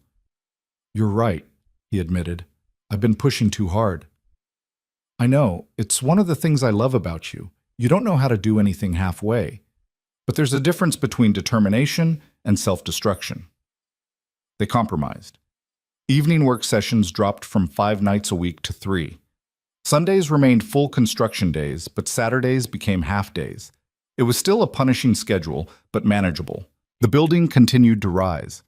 Walls went up, defining rooms and spaces. The roof framing was completed by mid-September, a skeleton against the sky that made the children cheer. Windows were installed, real glass, not just shutters.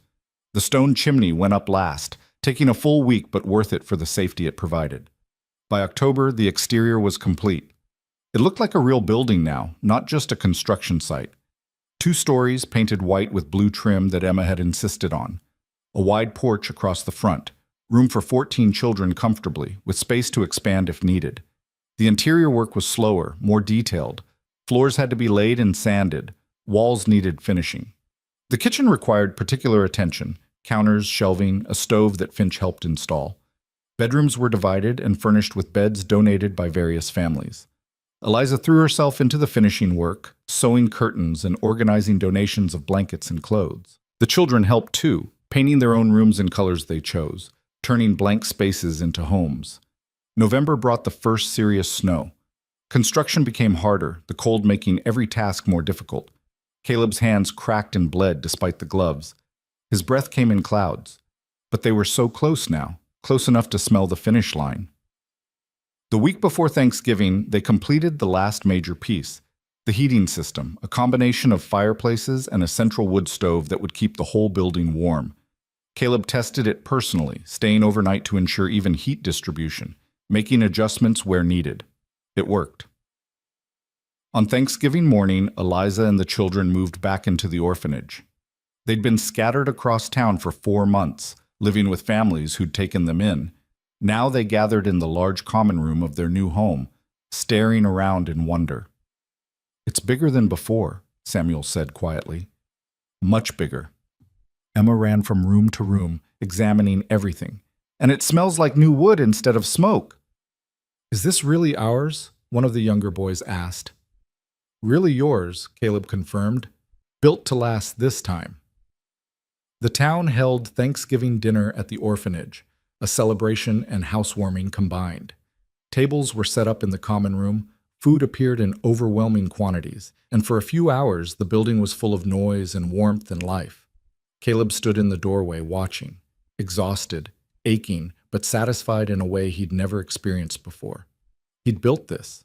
With help, yes, but he'd led the work, made the decisions, turned plans into reality. "You did good," Finch said, appearing beside him with a plate of turkey. "We did good. Couldn't have done it alone." "Still, you're the one who made it happen." Finch took a bite of turkey. "Town sees that. They see you different now." Caleb looked around the room. Mrs. Chen was helping serve food. Charles Whitmore was talking to Pastor Whitmore. Daniel Ross was showing some of the children a card trick. Even Margaret Talbot was there, though she kept her distance. "Different how?" Caleb asked. "Like you belong. Like you're one of us." Finch shrugged. "Took you most of a year, but you got there." Belonging. That word again.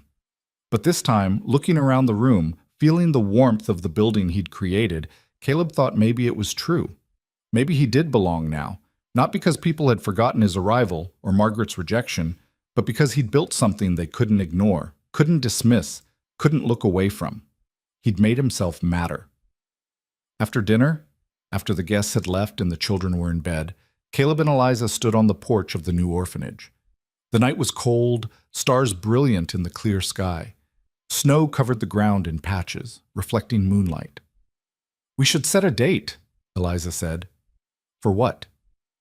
"Our wedding. You've proposed to me twice now in public. People are starting to wonder when we're actually getting married." "When do you want to?" "Spring? After the snow melts, maybe April?"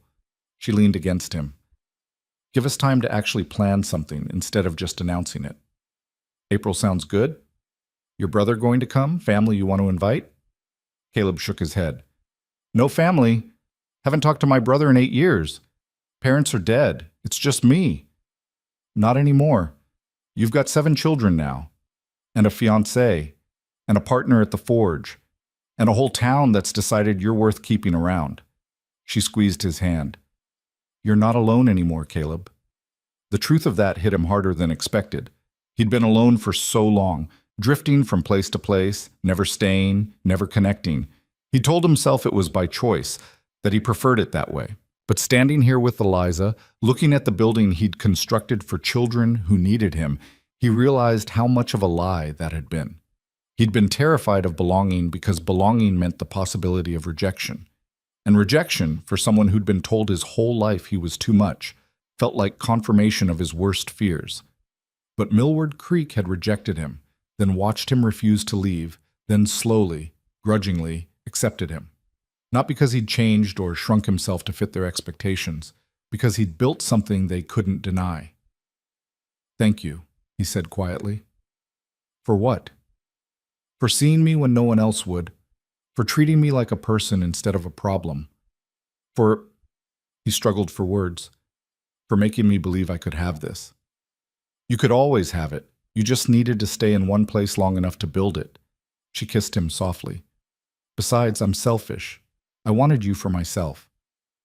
Selfish, right. Very selfish. I saw a big, capable blacksmith and thought, there's someone who could build me an orphanage. She was smiling. "Didn't hurt that you were handsome in a rough, been-through-hell kind of way." "Handsome? Nobody's ever called me that." "Then everyone else is blind." She pulled him toward the door. "Come on. Help me get the kitchen organized before we go. These children are going to want breakfast, and I need to know where everything is." They spent an hour in the kitchen, Eliza directing while Caleb lifted and moved things into place. It was domestic and ordinary and somehow perfect. This, he thought, was what he'd been looking for without knowing it. Not grand gestures or dramatic moments, just the quiet work of building a life with someone who saw him clearly and chose him anyway. When they finally left the orphanage, walking back toward town together, Caleb felt something he hadn't felt since arriving in Millward Creek 10 months ago. Peace. Not happiness exactly, that was too fragile, too dependent on circumstances. But peace. The deep, steady certainty that he was exactly where he belonged. The next morning, he was back at the forge. Finch had orders backed up, a set of gates for the new schoolhouse, tools for the mine, repairs on 6 wagons. Normal work. Routine work. The kind of work that built a life slowly, day by day. "You look better," Finch observed. "Less like you're about to keel over." Feel better.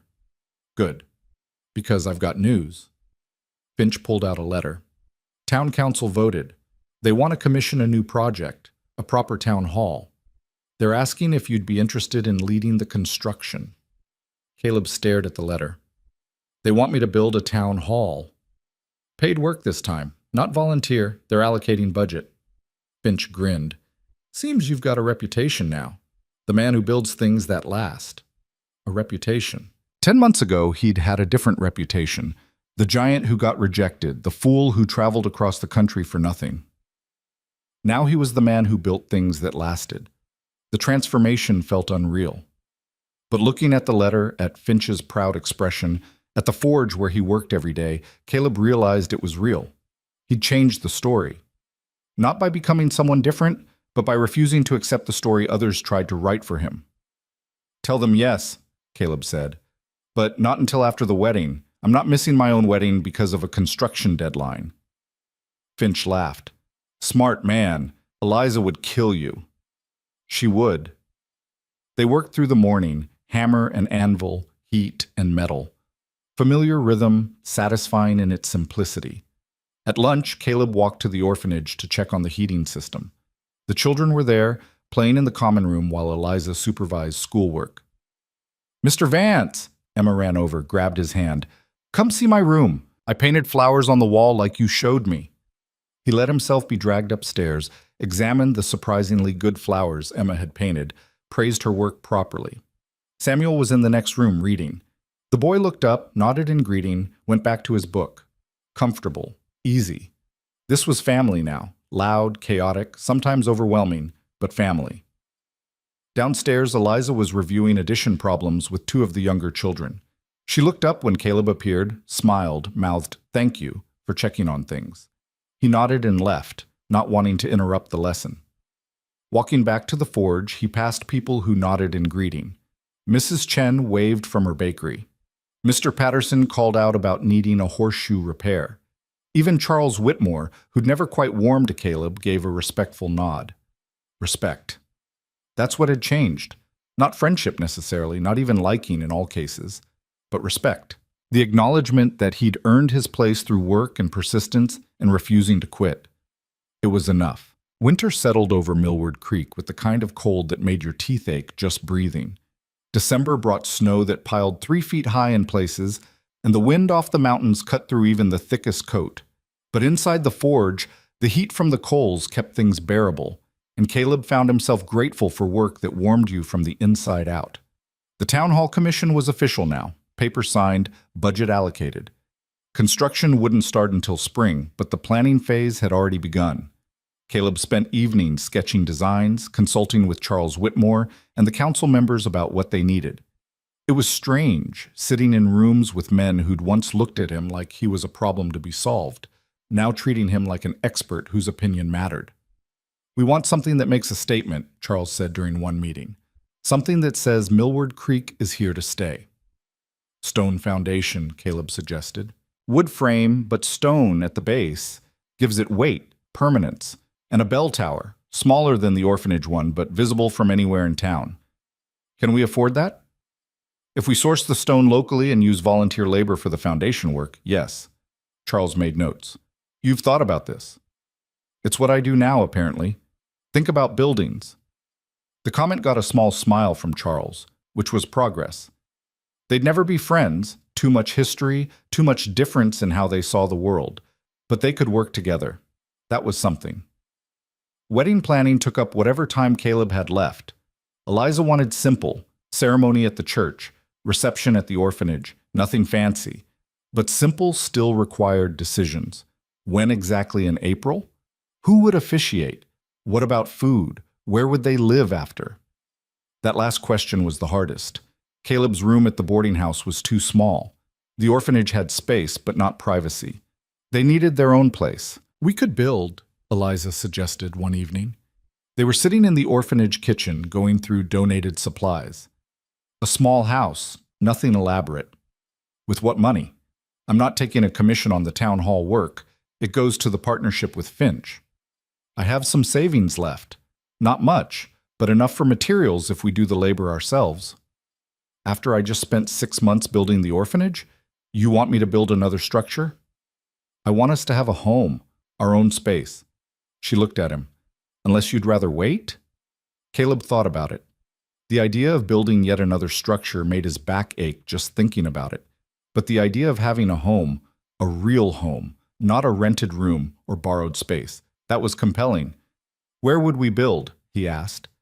There's a lot behind the orphanage, about an acre. It's part of the property. She pulled out a rough map. We could put a house here close enough to the orphanage that I can check on the children easily, far enough for privacy. Small house, 2 rooms plus a kitchen, nothing fancy. Nothing fancy, she agreed, just ours. They shook on it, and Caleb felt the weight of yet another commitment settle onto his shoulders. But this time the weight felt different. Not a burden. More like ballast, the kind that keeps a ship steady. Construction on their house began in January despite the cold. Caleb worked on it when he could, usually Sundays after church, and occasionally on weekday evenings when the light lasted. The foundation went in slowly, fighting frozen ground and snow that had to be cleared repeatedly. But by February, the basic frame was up, and the structure was starting to look like something. The children helped when weather permitted, carrying tools and materials, holding boards steady while Caleb hammered. Emma appointed herself supervisor, which mostly meant she gave directions no one followed and asked questions constantly. "Why are you making the roof pointy?" she asked one Sunday. "So snow slides off instead of piling up and collapsing the roof." "Why don't you just make the roof stronger?" "Because making the roof pointy is easier and cheaper." "But, Emma," Samuel called from across the site, "come help me with this." The girl ran off, and Caleb caught Samuel's eye, mouthed, "Thank you." The boy just grinned. Samuel had grown over the winter, taller, broader in the shoulders, his voice dropping into something closer to a man's register. He'd be 15 soon, old enough to apprentice somewhere if he wanted. Caleb had been meaning to talk to him about that. "You thought about what you want to do?" Caleb asked during a break. "After you're old enough to leave the orphanage?" Samuel looked uncomfortable. "Leave? You don't have to. But most folks start apprenticing around 15, 16, learning a trade. I could stay at the orphanage? Long as you want. Eliza's not going to kick you out just because you hit some arbitrary age." Caleb took a drink of water. "But if you wanted to learn something, blacksmithing, carpentry, whatever, now's the time." "Could I learn smithing from you and Mr. Finch?" The question caught Caleb off guard. "You want to be a blacksmith?" "Maybe. I like working with my hands and watching you build stuff. It seems like you're making things that matter, not just making money, but making things people need." Caleb felt something warm and unexpected in his chest. "I'll talk to Finch. See if we can take you on as an apprentice after the wedding." "Really?" "Really? But you'll work. No special treatment just because you're family." "Family," Samuel repeated, like he was testing the word. "That's what we'll be? After you marry Miss Hart." "That's what we are now. The wedding just makes it official." The boy smiled, and for the first time since Caleb had known him, Samuel looked his age, just a kid, hopeful and nervous and trying to figure out his place in the world. March brought the thaw, mud, and a letter from Howard Hart. Eliza read it at breakfast, her expression unreadable. When she finished, she set it down carefully like it might explode. "He's coming to the wedding," she said. Caleb looked up from his coffee. "Your brother?" "Says he wants to apologize, make amends." She pushed the letter across the table. "Do you believe that?" Caleb skimmed the letter. The handwriting was precise, the language formal. Howard expressed regret for his previous behavior, acknowledged he'd been wrong, hoped to attend the wedding and begin rebuilding our relationship on proper foundations. "Could be genuine," Caleb said finally. "Could also be him wanting to save face. Show the family back east he tried." "Which do you think it is?" "Does it matter? If he comes and causes trouble, we handle it. If he's sincere, then maybe you get your brother back." "I don't know if I want him back. Not after what he said about you, about us." Caleb reached across the table, took her hand. "He's your family, only family you've got besides the children and me. If there's a chance to fix that, might be worth taking. You're more forgiving than I am. I'm practical. Holding grudges is exhausting, and I'm already tired." She laughed despite herself. "Fine. He can come. But if he says one wrong word, I'll throw him out myself. The wedding was set for April 15th. Simple ceremony, just like Eliza wanted. Pastor Whitmore would officiate. The whole town was invited, and the reception would be at the orphanage with food provided by various families. Caleb's contribution was finishing the house. He worked doubled shifts in the weeks leading up to the wedding, determined to have it ready. The roof went on in early April. Windows followed. Interior walls were finished and painted white because Eliza said white made small spaces feel bigger. A wood stove for heating, a kitchen with a proper pump for water, 2 bedrooms, one for them, one that could be a nursery eventually. The week before the wedding, Finch helped him move in furniture. Not much, a bed Daniel Ross had built as a wedding gift, a table and chairs from Mrs. Brennan, a dresser salvaged from someone's attic. Basic necessities, but it was enough. Not bad for a year's work, Finch said, looking around the small house. You've come a long way from sleeping in a church pew. Feels like longer than a year. That's because you packed about 5 years of living into 12 months. Finch clapped him on the shoulder. You did good, Vance. Real good. The night before the wedding, Caleb couldn't sleep. He lay in his boarding house room. Last night here, Mrs. Brennan had insisted he stay until after the ceremony, and thought about the year that had passed. 12 months ago, he'd been standing in the street with his bag, watching Margaret walk away, feeling like the world's biggest fool. Now he had a partnership in a forge, a house he'd built with his own hands, a town that respected him, and tomorrow he'd marry a woman who saw him clearly and loved him anyway. 7 children would become officially his. The transformation was so complete it didn't feel real. But it was real. The calluses on his hands were real. The house behind the orphanage was real. The love he felt for Eliza was as real as the hammer and anvil at the forge. He'd done this. Built this life from nothing but stubbornness and refusal to quit. The morning of the wedding dawned clear and warm, perfect spring weather. Caleb dressed in the suit Eliza had insisted he buy, felt uncomfortable and confined in the formal clothes, but wore them anyway because it mattered to her. The church filled early. Seemed like the entire town had turned out, along with people from neighboring settlements who'd heard about the wedding. Caleb stood at the front with Pastor Whitmore, trying not to fidget, while the church buzzed with conversation. Then the door opened and everyone turned. Eliza walked down the aisle alone, no father to give her away. No elaborate procession. She wore a simple dress, cream-colored, with her hair down in a way Caleb had never seen before. The scar on her face was visible, and she made no attempt to hide it. She looked beautiful and strong and absolutely certain. Behind her, the 7 children from the orphanage followed in their best clothes, Emma grinning wide enough to split her face, Samuel looking solemn and proud. When Eliza reached the front, she took Caleb's hands and he felt them trembling slightly. Nervous. She was nervous. Somehow that made him feel better. He wasn't the only one scared of what they were promising each other. Pastor Whitmore began the ceremony. Caleb heard maybe half of it, too focused on Eliza's face, the weight of her hands in his, the reality of this moment. Do you, Caleb Vance, take Eliza Hart to be your lawfully wedded wife? I do. And do you, Eliza Hart, take Caleb Vance to be your lawfully wedded husband? I do. Then, by the power vested in me, I pronounce you husband and wife. You may kiss the bride. Caleb leaned down, still self-conscious about the height difference even now, and kissed his wife. The church erupted in applause, and somewhere in the back, someone whooped. They walked back down the aisle together, Eliza's hand in his, past faces that had once been hostile or indifferent, now smiling and congratulating. Mrs. Chen was crying, Finch was grinning, even Charles Whitmore looked pleased. And in the back row, Howard Hart stood with the rest. He was clapping, his expression carefully neutral. When Caleb met his eyes, Howard nodded once, acknowledgement, maybe even respect. The reception at the orphanage was loud and chaotic and perfect. Tables groaned with food, roasted chicken, potatoes, bread, pies, and cakes from every good cook in town.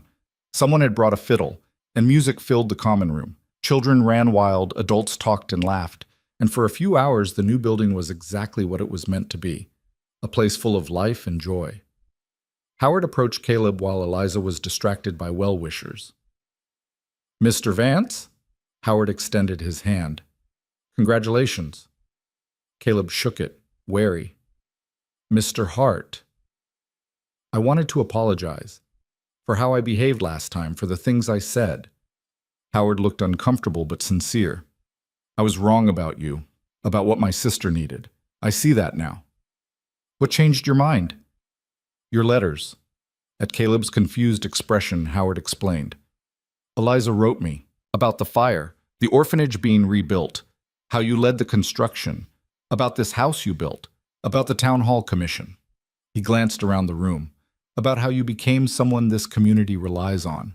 That's not the drifter I met 9 months ago. I'm the same person, just found a place worth staying for. Maybe. Howard was quiet for a moment.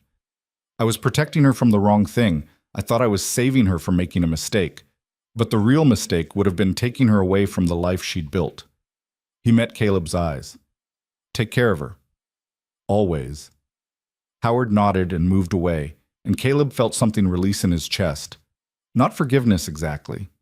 Howard's words last year had cut deep, but acceptance, the understanding that people could be wrong and learn from it.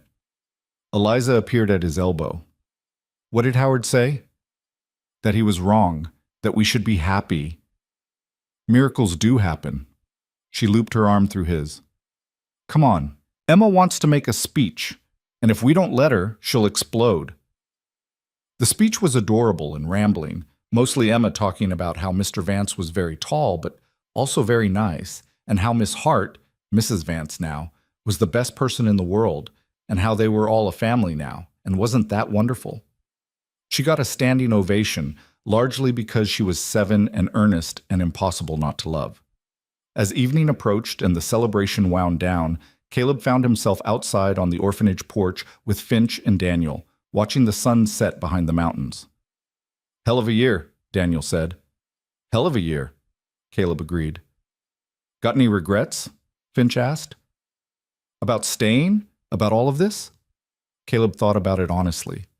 The pain, the exhaustion, the months of judgment and doubt, the cracked ribs, the burns, the constant work that left him barely standing, the humiliation of that first day standing in the street while a whole town watched him get rejected. No, he said finally.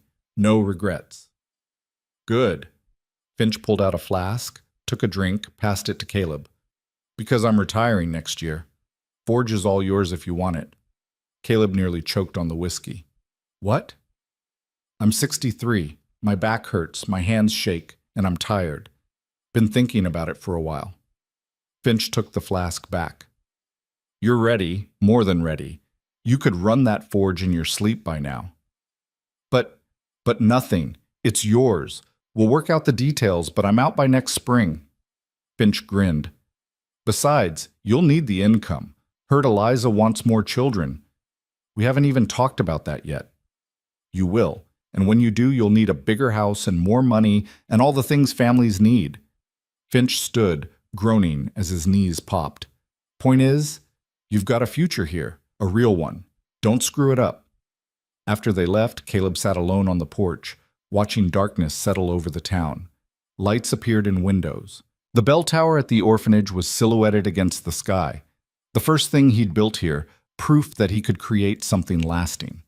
Now he'd built so much more. A house, a family, a place in a community that had tried to reject him and failed because he'd refused to leave.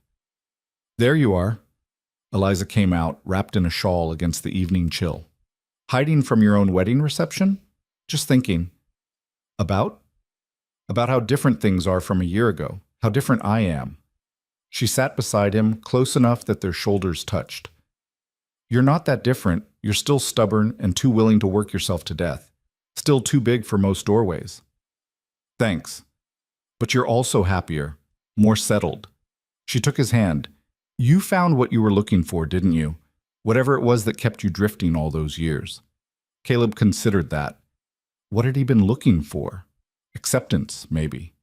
Belonging. Proof that he wasn't too much, wasn't wrong, wasn't fundamentally broken. I found home, he said simply. Found a place where being too much was exactly what was needed. It was needed. You were needed. She leaned her head on his shoulder. Still are. Those children in there, our children now, they need you. I need you. The town needs you. Heavy burden? Good thing you're strong enough to carry it. They sat in comfortable silence, watching stars appear one by one in the darkening sky. Inside, the children were getting ready for bed, their voices carrying through the windows. Tomorrow, Caleb and Eliza would move into their own house, start their married life properly. But tonight, they sat in the space between old life and new, savoring the transition. Caleb? Eliza's voice was soft. Yeah? Thank you. For staying. For fighting for this. For not giving up when you had every reason to. Thank you for seeing me when no one else would. She turned her face up to his, and he kissed her properly this time, without an audience or time pressure or anything except the two of them and the life they'd built together. When they finally went inside, the children were waiting. Emma launched herself at Caleb, demanding to be picked up one more time before bed. Samuel helped organize the younger ones. The middle children chattered about the wedding, about the food, about Emma's speech. This was family. Loud and chaotic and exhausting and perfect. Caleb helped get everyone settled, checked that the stove was banked properly, made sure all the doors were locked. Domestic tasks that felt significant because they were his now. His responsibility, his family, his home. Later, walking back to their new house with Eliza, passing through the quiet town, Caleb felt the weight of the past year settle into something manageable. The shame and anger had faded, replaced by something harder to name but easier to carry. Contentment, maybe. Purpose. Their house was small and basic, but walking through the door felt like arriving somewhere he'd been searching for his whole life. Eliza lit the lamps, and warm light filled the space. Their space. Not borrowed, not temporary, but theirs. Welcome home, Eliza said. Home. The word that had eluded him for 30 years of drifting finally made sense. The months after the wedding fell into a rhythm that felt both new and familiar. Caleb worked the forge with Finch, learning the business side of running the operation in preparation for taking over. Evenings were spent at home with Eliza or at the orphanage with the children. Weekends brought church and community obligations and the slow but steady construction of the town hall. Samuel started his apprenticeship in May, showing up at the forge every morning with an eagerness that reminded Caleb of himself at that age. The boy was a quick study, learning the basics of metalwork with focus that belied his years. You're good at this, Caleb told him one afternoon after Samuel successfully completed his first horseshoe. You're a good teacher. Samuel examined the horseshoe critically. It's not perfect. Nothing's perfect the first time or the 100th time. You just get better at hiding the mistakes. Summer brought heat and tourists, people passing through on their way to somewhere else, stopping in Millward Creek to rest or resupply. Some of them asked about the bell tower, which had become something of a landmark. Others noticed the town hall construction and made comments about the town's growth. Millward Creek was changing, more permanent structures replacing temporary ones, new families arriving to settle, not just prospect and leave. A sense that the town was past its rough frontier phase and becoming something more stable. Caleb was part of that change. The town hall, when it was completed in August, stood as proof, 2 stories of solid construction with a bell tower that echoed the orphanage's design. The council held a dedication ceremony, and Charles Whitmore gave a speech about progress and community and the future. None of this would be possible without the dedication of men like Caleb Vance, Charles said, gesturing to where Caleb stood uncomfortably in the crowd. A year and a half ago, he was a stranger. Now he's one of us. He's built structures that will outlast all of us, and in doing so, he's built a legacy. The crowd applauded, and Caleb felt his face flush. He'd never been comfortable with attention, and all these people staring at him made his skin crawl. But Eliza was there, smiling up at him with pride in her eyes, and that made it bearable. After the ceremony, people kept coming up to shake his hand, thank him, tell him how much they appreciated his work. Mrs. Chen hugged him, which was mortifying. Daniel clapped him on the back hard enough to hurt. Even Margaret Talbot approached, congratulated him briefly before moving away. Awkward, but not hostile. You did it, Eliza said when they finally escaped the crowd. You became exactly what this town needed. I just built some buildings. You built more than that. You built trust. You built respect. She squeezed his arm. You built a life. That night, lying in bed beside his wife, Caleb thought about legacy. He'd never considered that before. The idea that he might leave something behind, that his work might matter past his own lifetime. The buildings would stand for decades if they were maintained properly. The children at the orphanage would grow up and remember the man who built their home. The town would tell stories about the stranger who stayed and changed everything. It was more than he'd ever imagined having.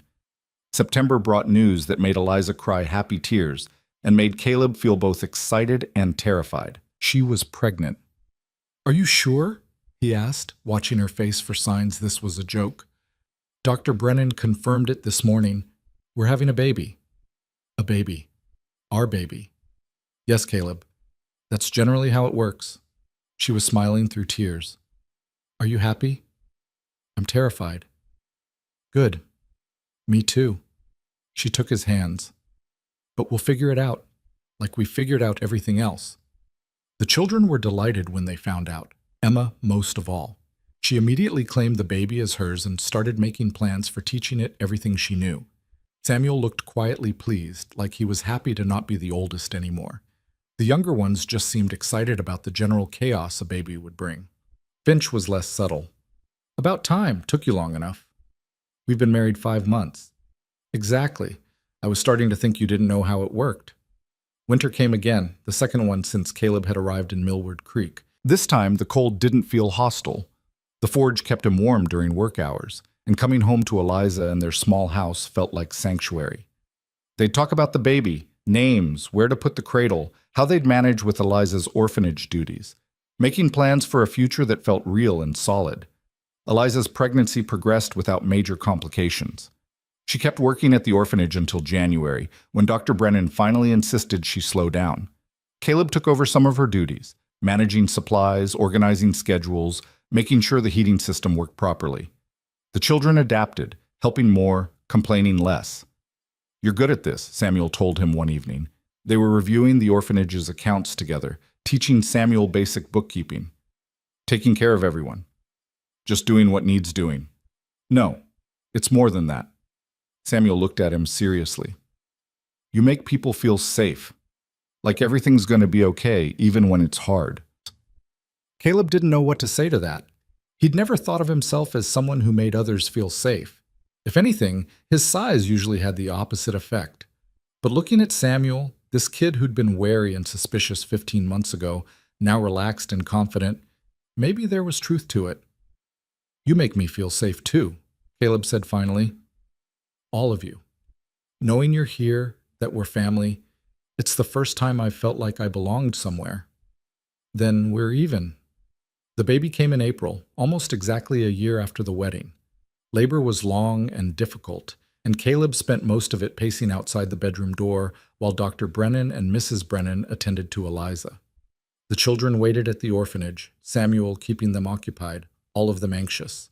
When the baby finally arrived, a girl, healthy and loud, Caleb felt something shift fundamentally in his chest. He held his daughter for the first time, this tiny person who was part him and part Eliza, and understood finally what people meant about love that transformed you completely.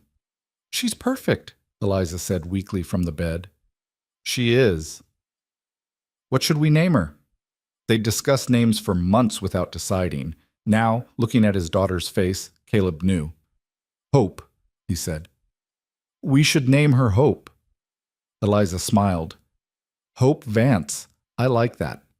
The children came to meet their new sister the next day, filing into the bedroom with varying degrees of excitement and nervousness. Emma wanted to hold her immediately and had to be convinced that babies were fragile. Samuel hung back, but his expression was soft when he looked at the baby. "She's so small," one of the younger children whispered. "You were that small once," Eliza said. "Was I really?" "Every baby is." They took turns holding Hope carefully, and Caleb watched his family, because that's what they were now, officially and completely, and felt something close to peace. The months that followed were exhausting. Hope didn't sleep well, which meant neither did Caleb or Eliza. The orphanage still needed attention, the forge demanded work, and somehow they had to balance everything without dropping any of the spinning plates. But they managed. Eliza got the children to help more with Hope, teaching them about responsibility and care. Caleb adjusted his forge hours, bringing the baby with him sometimes when Eliza needed rest. The town, having decided Hope was partially theirs by virtue of who her parents were, pitched in with meals and babysitting and advice. It took a village, the saying went. Caleb was starting to understand why. 2 years after arriving in Millward Creek, Caleb stood outside the forge at sunset watching the town. Hope was strapped to his chest in a carrier Eliza had made, sleeping peacefully despite the noise and movement. Samuel was inside, closing up the forge for the night, practicing the routines he'd need when he eventually took over. The bell tower at the orphanage caught the last light, and Caleb heard it ring, calling the children to dinner, a sound that had become so familiar he barely noticed it anymore. But tonight, he paid attention. That bell existed because he'd built the tower that held it. The orphanage existed because he'd refused to let it stay burned. The town hall stood because he'd led its construction. The house behind the orphanage held his wife and his life. He'd built all of this. Not alone, never alone, but he'd been the catalyst, the force that made it happen. 2 years ago, he had stood in this same street with nothing but rejection and a bag in his hand. Now, he had everything. "Mr. Vance?" A voice interrupted his thoughts. He turned to find a young man standing there, travel-worn and nervous, maybe 25, with a letter clutched in his hand. "Yeah? I'm looking for work.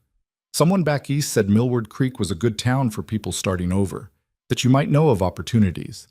Caleb studied him, saw the desperation under the nervous exterior, the hope that things could be different here than wherever he'd come from. "What's your name?" Caleb asked. "James. James Fletcher." "You good with your hands, James?" "I'm learning. Willing to work hard." "Everyone says that. Doing it's different." Caleb shifted Hope slightly, and she stirred but didn't wake. "Tell you what. Come by the forge tomorrow morning, 6 sharp. We'll see what you can do. No promises, but I'll give you a fair shot." James's face lit up. "Thank you, Mr. Vance. I won't let you down." "See that you don't." After James left, Caleb smiled to himself. Maybe this kid would work out, maybe he wouldn't, but giving someone a chance, that felt right. Someone had given him a chance once. Multiple someones, actually. Finch, Eliza, even the town eventually. Now he could do the same. Samuel emerged from the forge, locked the door. "Who was that?" "Someone new, looking for work." "You gonna hire him?" "Maybe, we'll see." Caleb started walking toward home. "Come on. Eliza's probably got dinner ready, and I'm starving."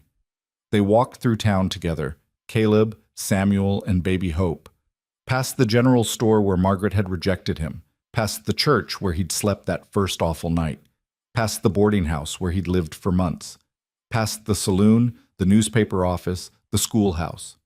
Every building held memories now. Not all good, but all his. When they reached the house, Eliza was on the porch, watching for them. She took Hope from Caleb, cooed at the baby, then kissed him.